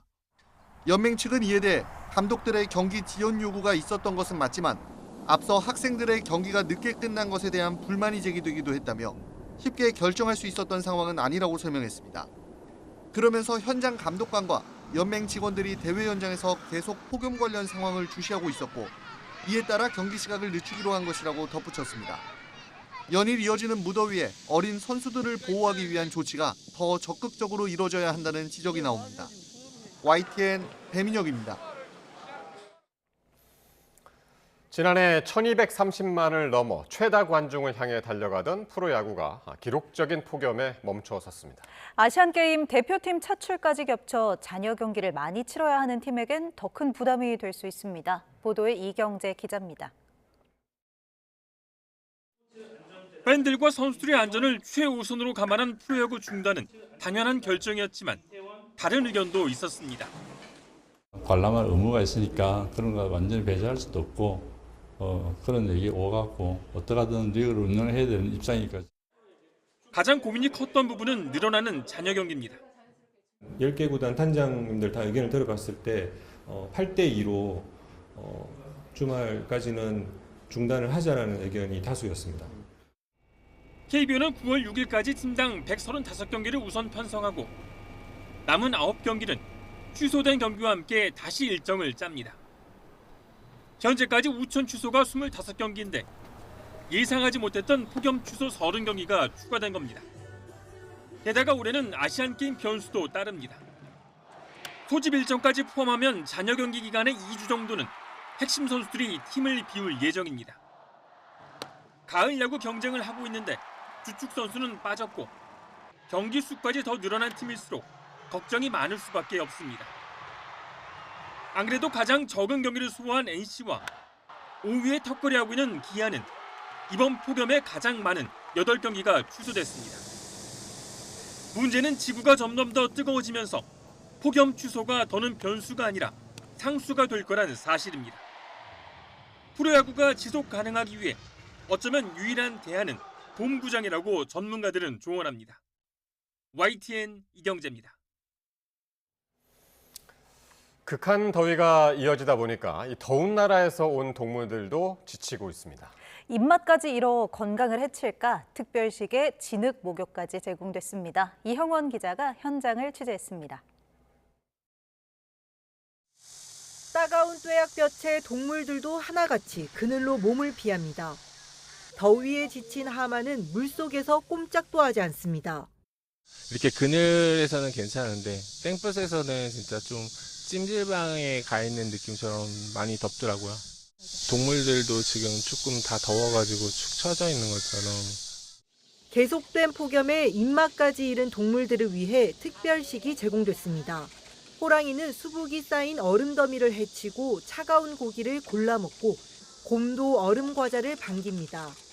하마는 비타민 보충을 위한 과일과 채소를 허겁지겁 먹어치우고 원숭이들은 얼음 연못에서 느긋하게 간식을 즐깁니다. 코끼리는 진흙 샤워까지 하며 열기를 식힙니다. 땀샘이 다른 동물들보다 적어요.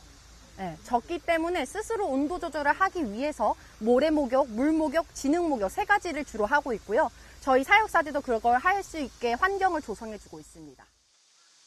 더운 나라에서 온 동물까지도 얼음 특별식과 냉기에 기대 극한 더위를 겨우 견뎌내고 있습니다. YTN 이영훈입니다. 이재명 대통령은 지난 3일에 이어서 오늘 부동산 정책 점검 2차 회의를 주재했습니다. 오늘 낮 2시부터 6시간 가까이 청와대에서 열린 회의에는 한성숙 국무총리를 비롯해 관계부처 장관들이 참석했습니다. 강휘정 청와대 수석대변인은 서면 브리핑을 통해 이 대통령이 주택 공급 촉진을 위한 금융지원 방안과 부동산 조기 공급 유도 방안을 보고받고 의견을 주고받았다고 밝혔습니다. 이 대통령은 회의를 마무리하면서 기존 사고방식에 매달리지 말고 전환적으로 판단해 과감히 생각하고 실천할 것을 당부했습니다. 이에 따라 이번 회의에선 용산, 태릉, 과천 등 앞서 정부가 발표한 공급 계획을 최대한 앞당기는 방안 등이 논의됐을 것으로 보입니다.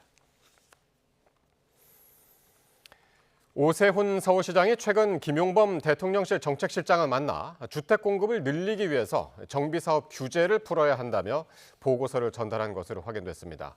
오 시장은 현재 공급 절벽 문제를 서울시 탓으로 돌린 여당에 대해서 적반하장이라며 비판하기도 했습니다. 보도에 김진두 기자입니다. 지난달 국무회의에 참석한 오세훈 서울시장은 제대로 된 발언권을 얻지 못한 채 이런 지시를 받았습니다. 그 보고서 혹시 내시면 서울시의 재건축 재개발이 현재 어떻게 진행되고 있는지 지금 일반적으로는 공급 물량이 많이 부족하다고 하는데 왜 그렇게 됐는지 현황 보고도 좀 넣어서 해주십시오. 서울시장은 지난 5일 김용범 대통령실 정책실장을 만난 자리에서 관련 보고서를 전달한 것으로 확인됐습니다. 서울시는 보고서에서 현재 공급 절벽 원인으로 박원순 전 시장 때 도시 재생을 강조하며 정비구역 389곳을 해제하고 신규 지정 문턱을 높인 것을 꼽았습니다. 이런 탓에 43만 호에 달하는 잠재적 공급 물량이 사라졌고 2016년부터 2020년까지 재개발 구역으로 새롭게 지정된 곳이 한 곳도 없었다는 겁니다. 여기에 이재명 정부의 이주비 대출 제한 등 각종 금융 규제로 재건축 재개발 여건까지 나빠졌다고 지적했습니다. 이에 민간 정비 사업을 가로막는 규제를 걷어내야 대규모 공급이 가능하다고 강조했습니다. 이를 위해 이주비 대출 규제를 완화하고 용적률 법적 상한을 올리는 방안 등을 제시했습니다. 정부에서 공급이 닭공을 얘기할 정책이면 반드시 이주비는 좀 완화를 하는 게 사업비는 지원하는 것이 맞다라고 저희들은 시에서 강력히 정부에 요청을 했습니다. 재개발의 어떠한 동의율도 조금 재건축자랑 5% 정도는 완화할 필요가 있다. 이와 별개로 여당에서 주택 공급 부족 책임론을 서울시에 돌린 것에 대해서는 적반하장이라며 날을 세웠습니다. 오세훈 시장은 SNS에 올린 글에서 공급 절벽에 대해 석고 대지에도 모자랄 상황에 남 탓과 왜곡된 주장을 되풀이하고 있다며 이번 보고서 내용을 거듭 언급했습니다. YTN 김진두입니다. 중앙선거관리위원회의 투표 통계 조작 의혹을 수사하는 검경합동수사본부가 통계 조작이 의심되는 선관위에 대한 추가 압수수색에 나섰습니다. 국민 참정권 침해 진상규명을 위한 검경합동수사본부는 오늘 중앙선거관리위원회와 서울, 경기, 충북 선거관리위원회, 김포, 의왕, 진천, 서울 서초, 강남 선거관리위원회 등을 압수수색 중이라고 밝혔습니다. 압수수색 영장에는 공전자기록 위장 및 공무집행 방해 등 혐의가 기재된 것으로 파악됐습니다. 6.3 지방선거 투표용지 부족 사태를 수사하기 위한 특별검사 추천 절차가 시작됐습니다. 여야 모두 이 국민추천위원회에 공이 넘어갔다는 입장이지만 속내는 복잡해 보입니다. 임성재 기자입니다. 우여곡절 끝에 구성된 선관위 특검 국민추천위, 국회에서 개문발차 회의를 열고 일단 큰 잡음 없이 타임라인을 완성했습니다. 오는 12일까지 대한변협 등 외부기관에서 특검 후보 6명을 추천받은 뒤 14일 다시 회의를 열어 최종 후보 2명을 추리기로 한 겁니다. 토요일까지 또 특검법상 추천을 하게 돼 있어서요. 금요일 회의에서는 아마 결론을 내야. 이재명 대통령에게 추천할 특검 후보 2명이 누가 될지가 최대 관건으로 정치권 시선은 온통 14일로 쏠리는 분위기입니다. 표면적으로 여야는 한 발자국 떨어져 특검 추천 절차를 관망하는 모습입니다.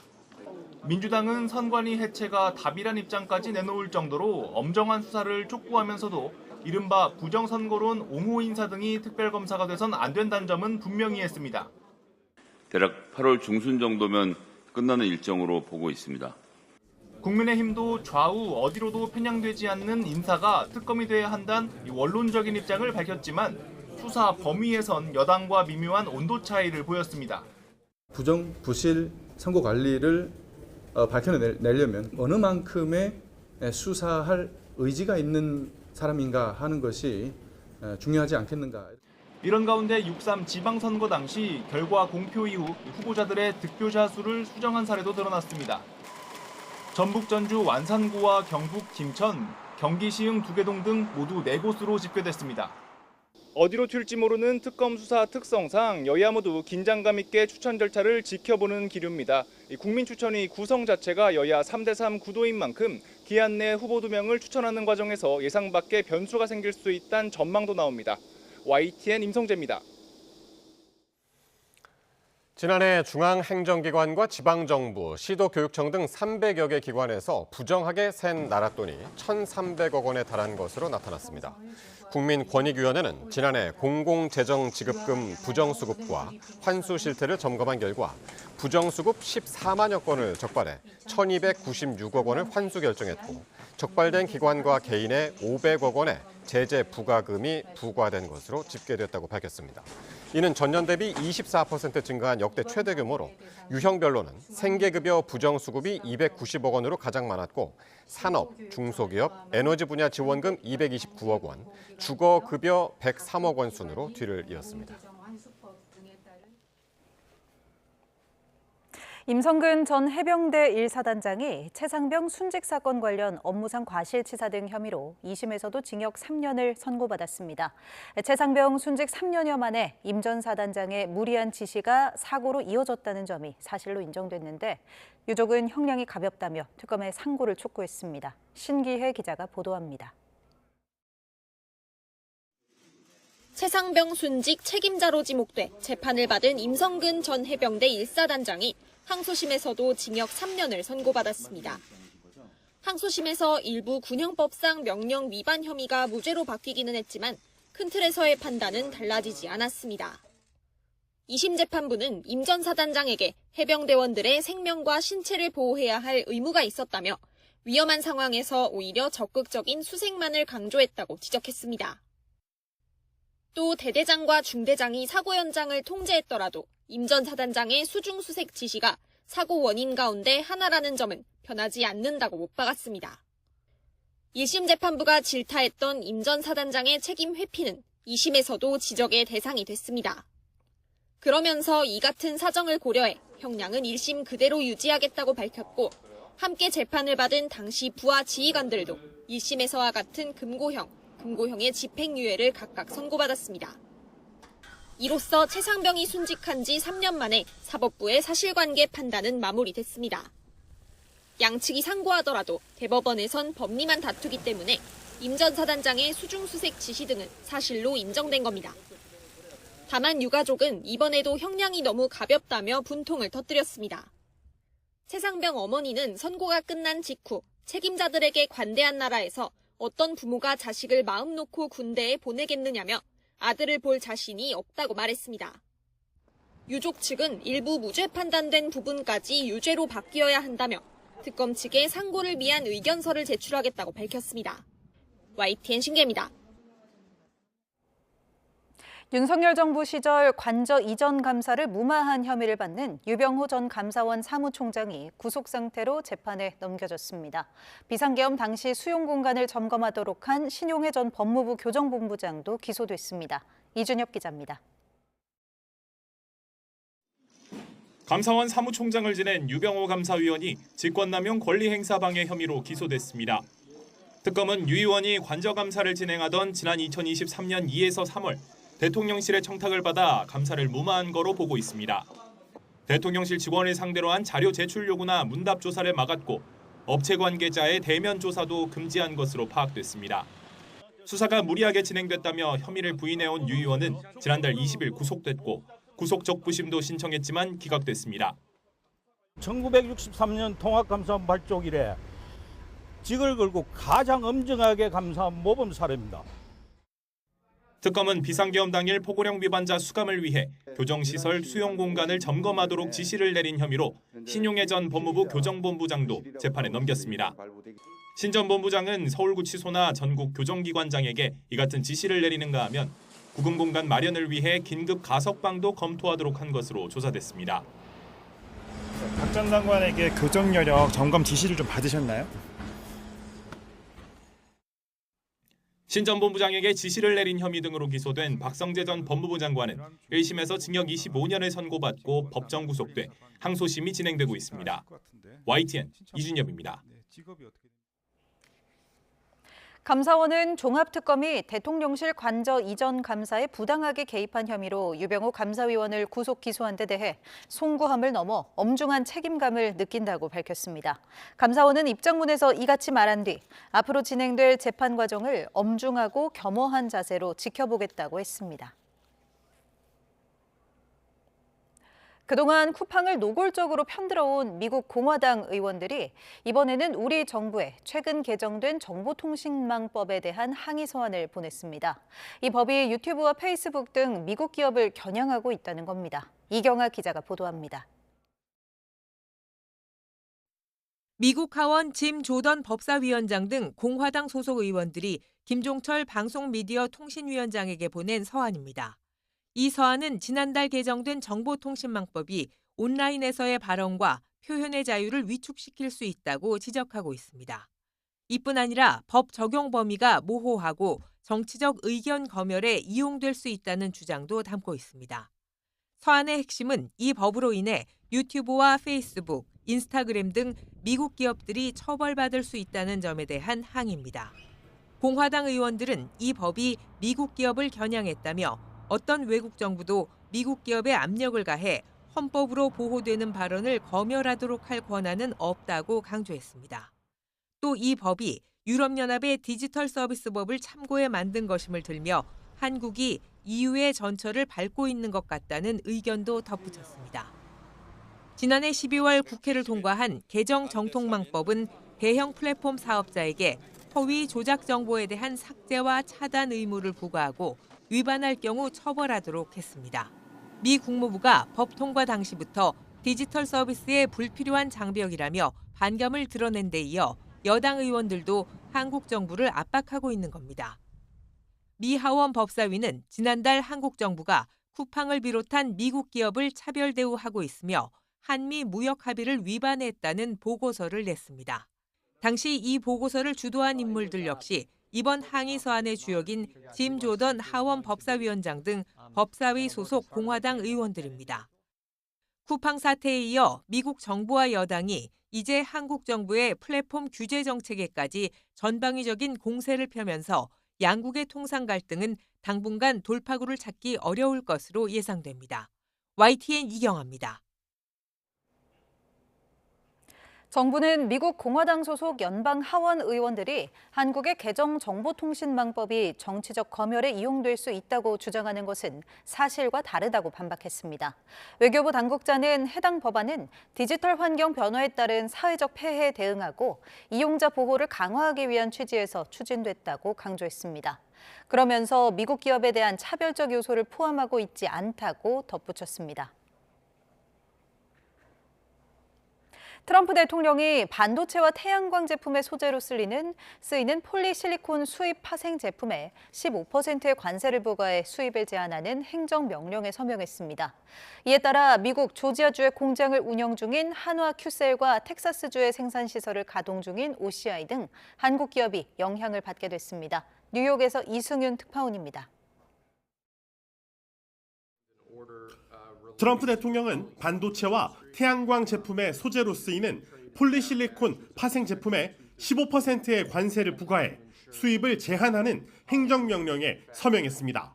무역확장법 232조에 따라 해외 덤핑 방지를 이유로 폴리실리콘 최저 수입가를 킬로그램당 21달러로 정했습니다. 트럼프 대통령은 이를 통해 미국이 반도체 산업의 주도권을 잡게 될 것이라고 주장했습니다. Chips will have a big percentage of the chip business by the time I leave office, which could be a long time. Who knows? But it could also be fairly quick. They say 2.5 years. We're going to find out.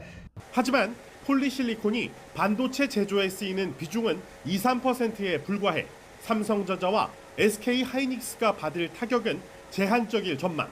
반면 태양광에서 차지하는 비중은 95%에 달해 각각 조지아와 텍사스에서 시설을 운영 중인 한화 큐셀과 OCI 등 한국 태양광 기업들이 영향을 받게 됐습니다. 한화 큐셀은 말레이시아산 폴리실리콘으로 만든 태양광 셀을 한국과 말레이시아에서 미국으로 들여와 태양광 모듈로 제조하고 있습니다.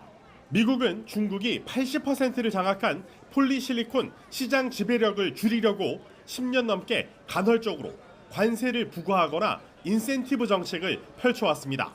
앞서 지난해 한국 정부는 폴리실리콘과 파생 제품 수입을 제한할 경우 한국 기업에 유연하게 적용할 수 있도록 특별 고려를 해달라고 미국에 요청했습니다. 경제 전문가들은 이번 조치가 태양광 패널 가격을 올려 트럼프 대통령의 기대와 달리 데이터 센터 전력 수급 차질과 미국 소비자 전기요금 인상으로 이어질 수 있다고 진단했습니다. 뉴욕에서 YTN 이승윤입니다. 더불어민주당 차기 당 지도부를 뽑는 8.17 전당대회 2주차 순회 경선을 앞두고 민주당 당권 주자들은 일제히 호남으로 달려갔습니다. 주말인 내일은 제주와 인천, 모레는 강원과 대구 경북 순회 경선의 결과가 발표됩니다. 양동훈 기자입니다. 민주당 차기 당권 경쟁 중인 정청래, 김민석 후보는 연일 호남에 공을 들이고 있습니다. 이른 아침부터 정 후보는 전북으로, 김 후보는 전남으로 달려갔는데 두 후보 모두 서남권 반도체 클러스터를 언급하며 자신이 가장 잘 이끌 수 있다고 강조했습니다. 반도체 공장, 반도체가 돌아가는 데 필요한 부품 장비들이에요. 근데 그거를 이곳 호남에 있는 기업의 제품을 쓰게 해야 됩니다. 일자리도 생기고 청년들도 조금 더 있어볼까 하는 고민도 생기고 이런 변화가 생기는 거죠. 황금 호남이 된다고 봅니다. 지역 현안을 챙기면서도 상대에 대한 공세도 잊지 않았습니다.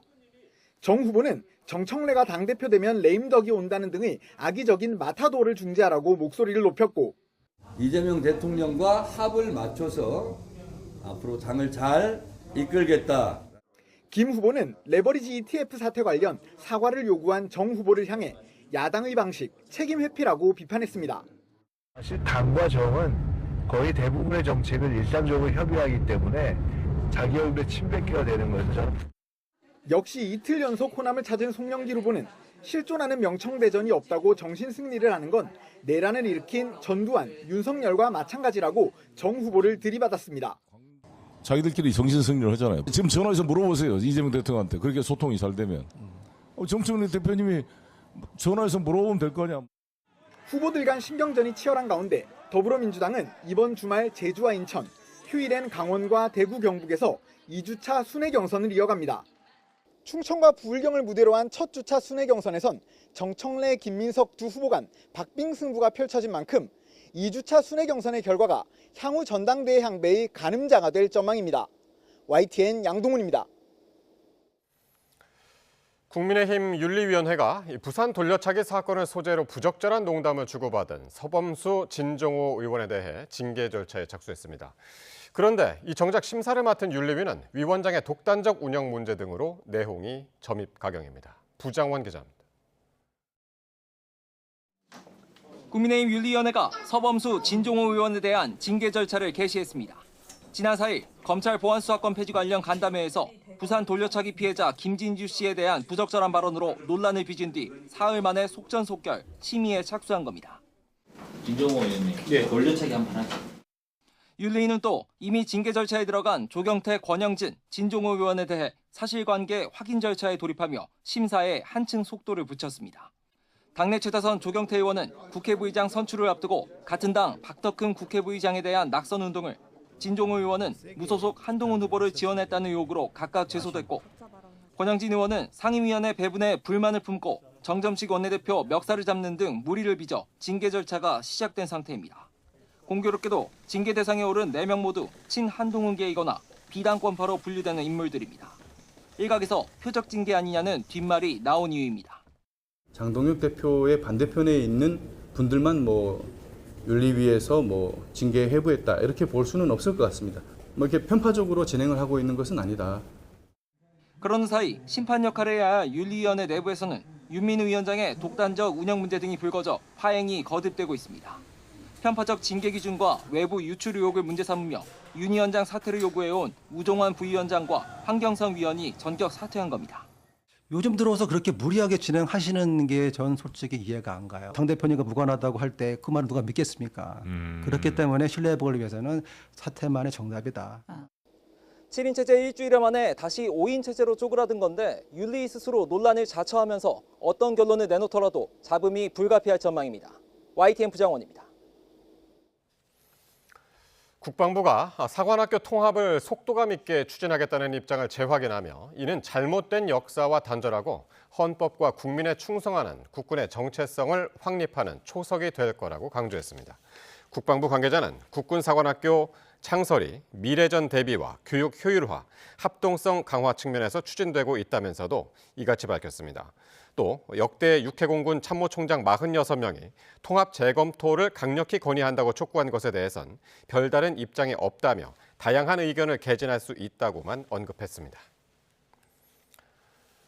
국민의힘을 비롯한 보수 야권 국회의원 42명이 최근 이재명 대통령의 이른바 육사 출신 쿠데타 발언과 통합사관학교 졸속 추진을 규탄하는 결의안을 발의했습니다.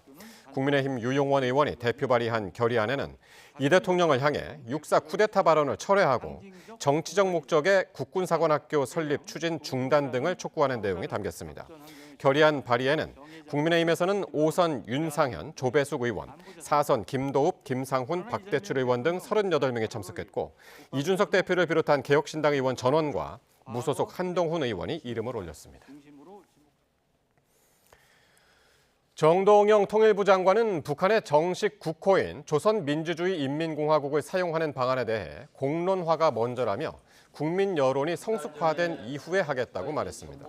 정 장관은 평화통일고문회의 원로들과 한반도 평화공존과 통일정책에 대한 의견을 수렴하는 자리에서 이 사안은 통일부가 끌고 갈 일은 아니라며 이같이 말했습니다.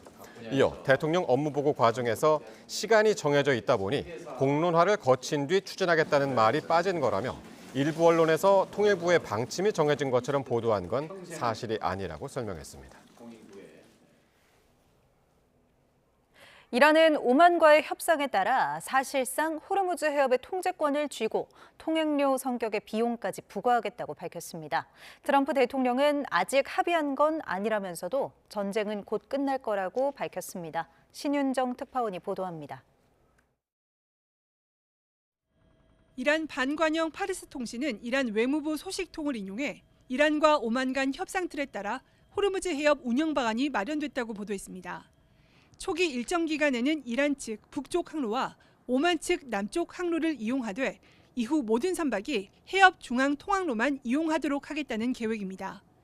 해협 진입은 이란이 단독으로, 출항은 오만과 공동으로 관리하겠다고 밝혔고 서비스 비용 명목의 수수료도 징수하겠다고 주장했습니다.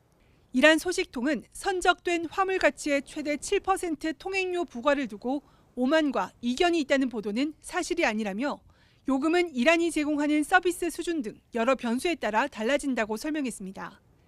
조속한 해협 재개방을 언급했던 트럼프 미 대통령은 아직 합의가 이뤄졌다고 말하고 싶진 않다면서 구체적인 언급을 피했습니다. 그러면서도 이란 전쟁은 꽤 빨리 끝날 것으로 생각한다며 낙관적인 전망을 제시했습니다.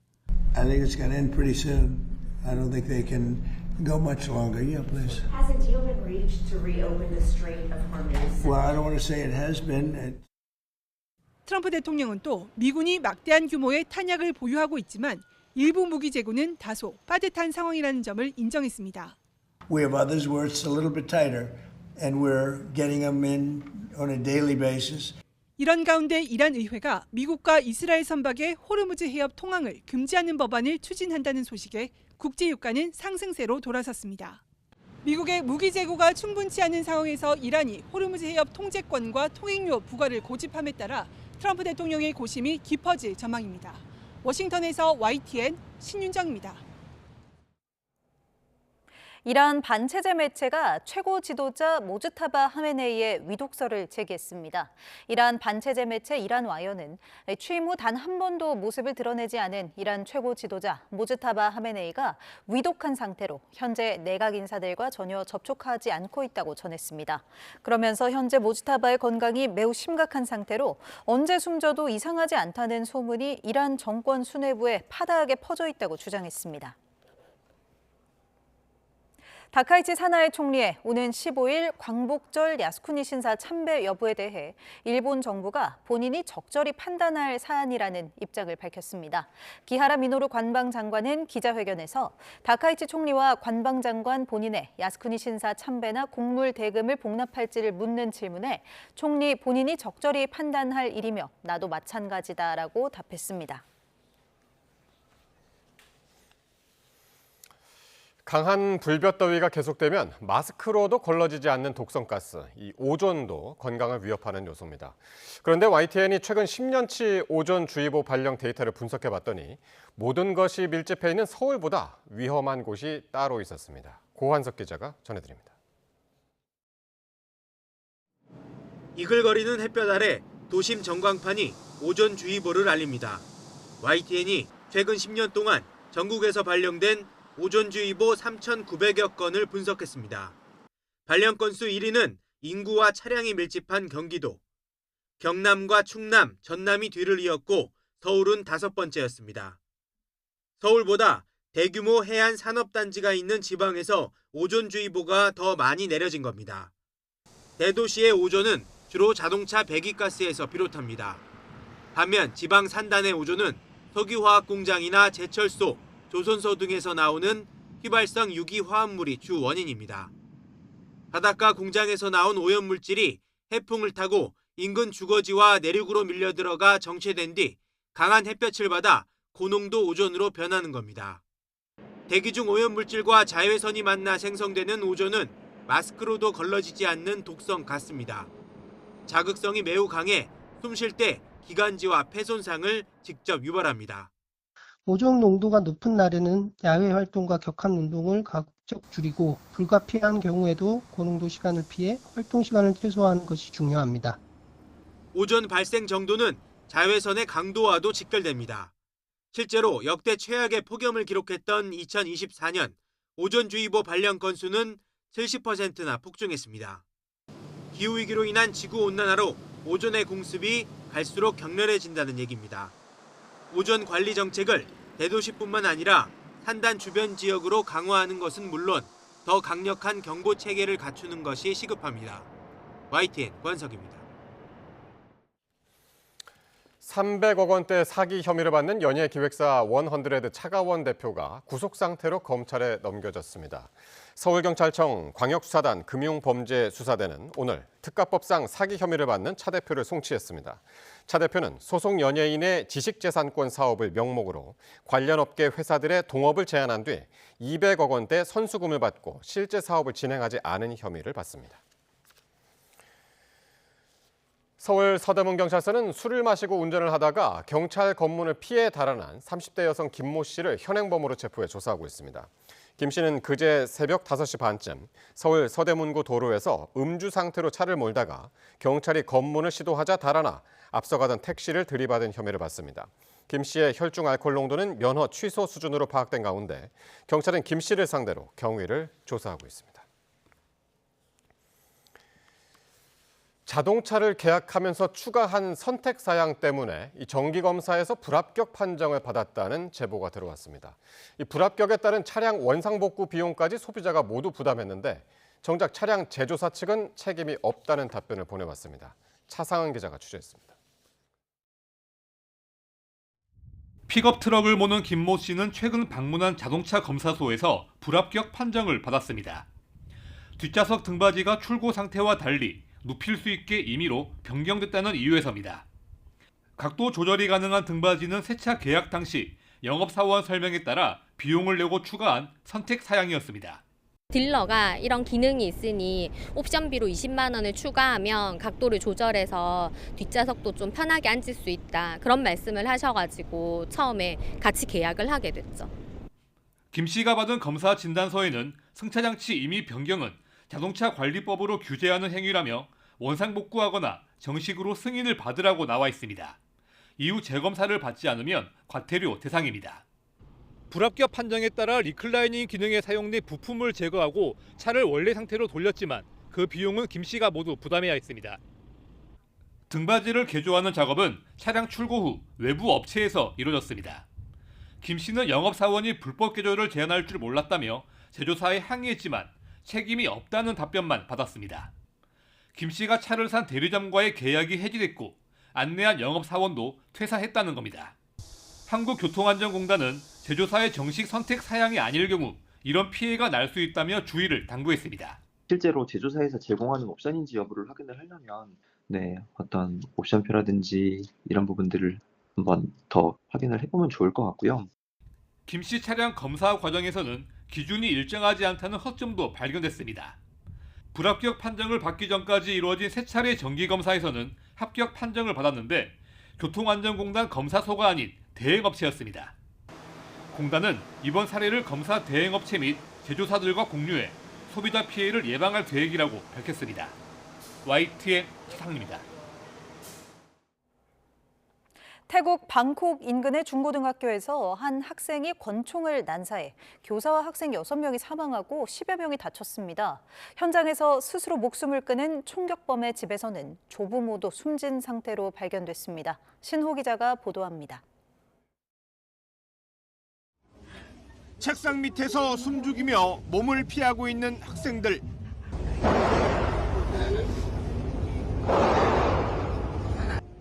교실 밖에서 총격 사건이 벌어졌습니다. 수업종이 울리는 몇 초 사이에도 두 발의 총성이 들립니다.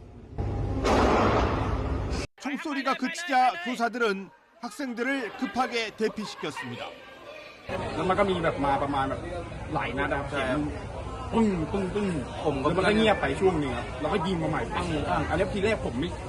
태국 방콕 북서부 쪽 논타부리주의 학교에서 한 학생이 총기를 난사해 교사와 학생 여러 명이 사망했습니다. 재학생으로 알려진 총격범은 학교 건물에 바리케이트까지 쳤다가 경찰 출동 이후 스스로 목숨을 끊은 것으로 알려졌습니다.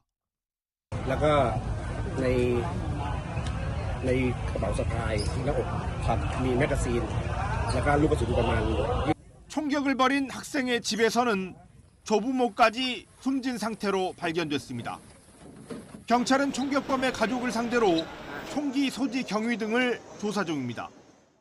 ซึ่งเด็กก็ในช่วงเห็นว่าช่วงหลังๆช่วงสงกรานต์ก็มีการลง IT แสดงอาวุธนี้อยู่นะครับ 지난 2월에도 태국 남부의 고등학교에서 학생이 쏜 총에 교장이 맞아 숨지는 등 올해 벌써 교내 총격 사건만 두 번째입니다.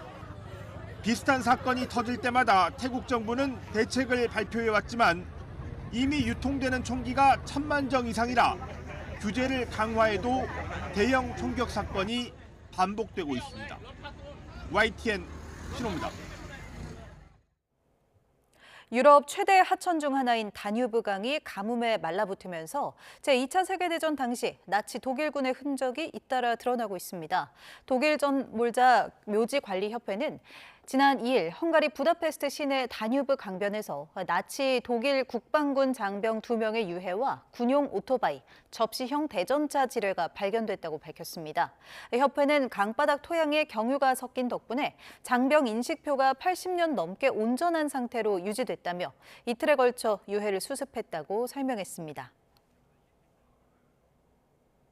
프로야구 2위 삼성이 아시아 쿼터 선수 교체를 단행했습니다. 삼성은 기존 아시아 쿼터 투수 미야지를 방출하고 일본 출신 투수 미야모리를 올 시즌 남은 기간 영입했다고 발표했습니다. 계약 규모는 이적료 포함 총 7만 3천 달러입니다.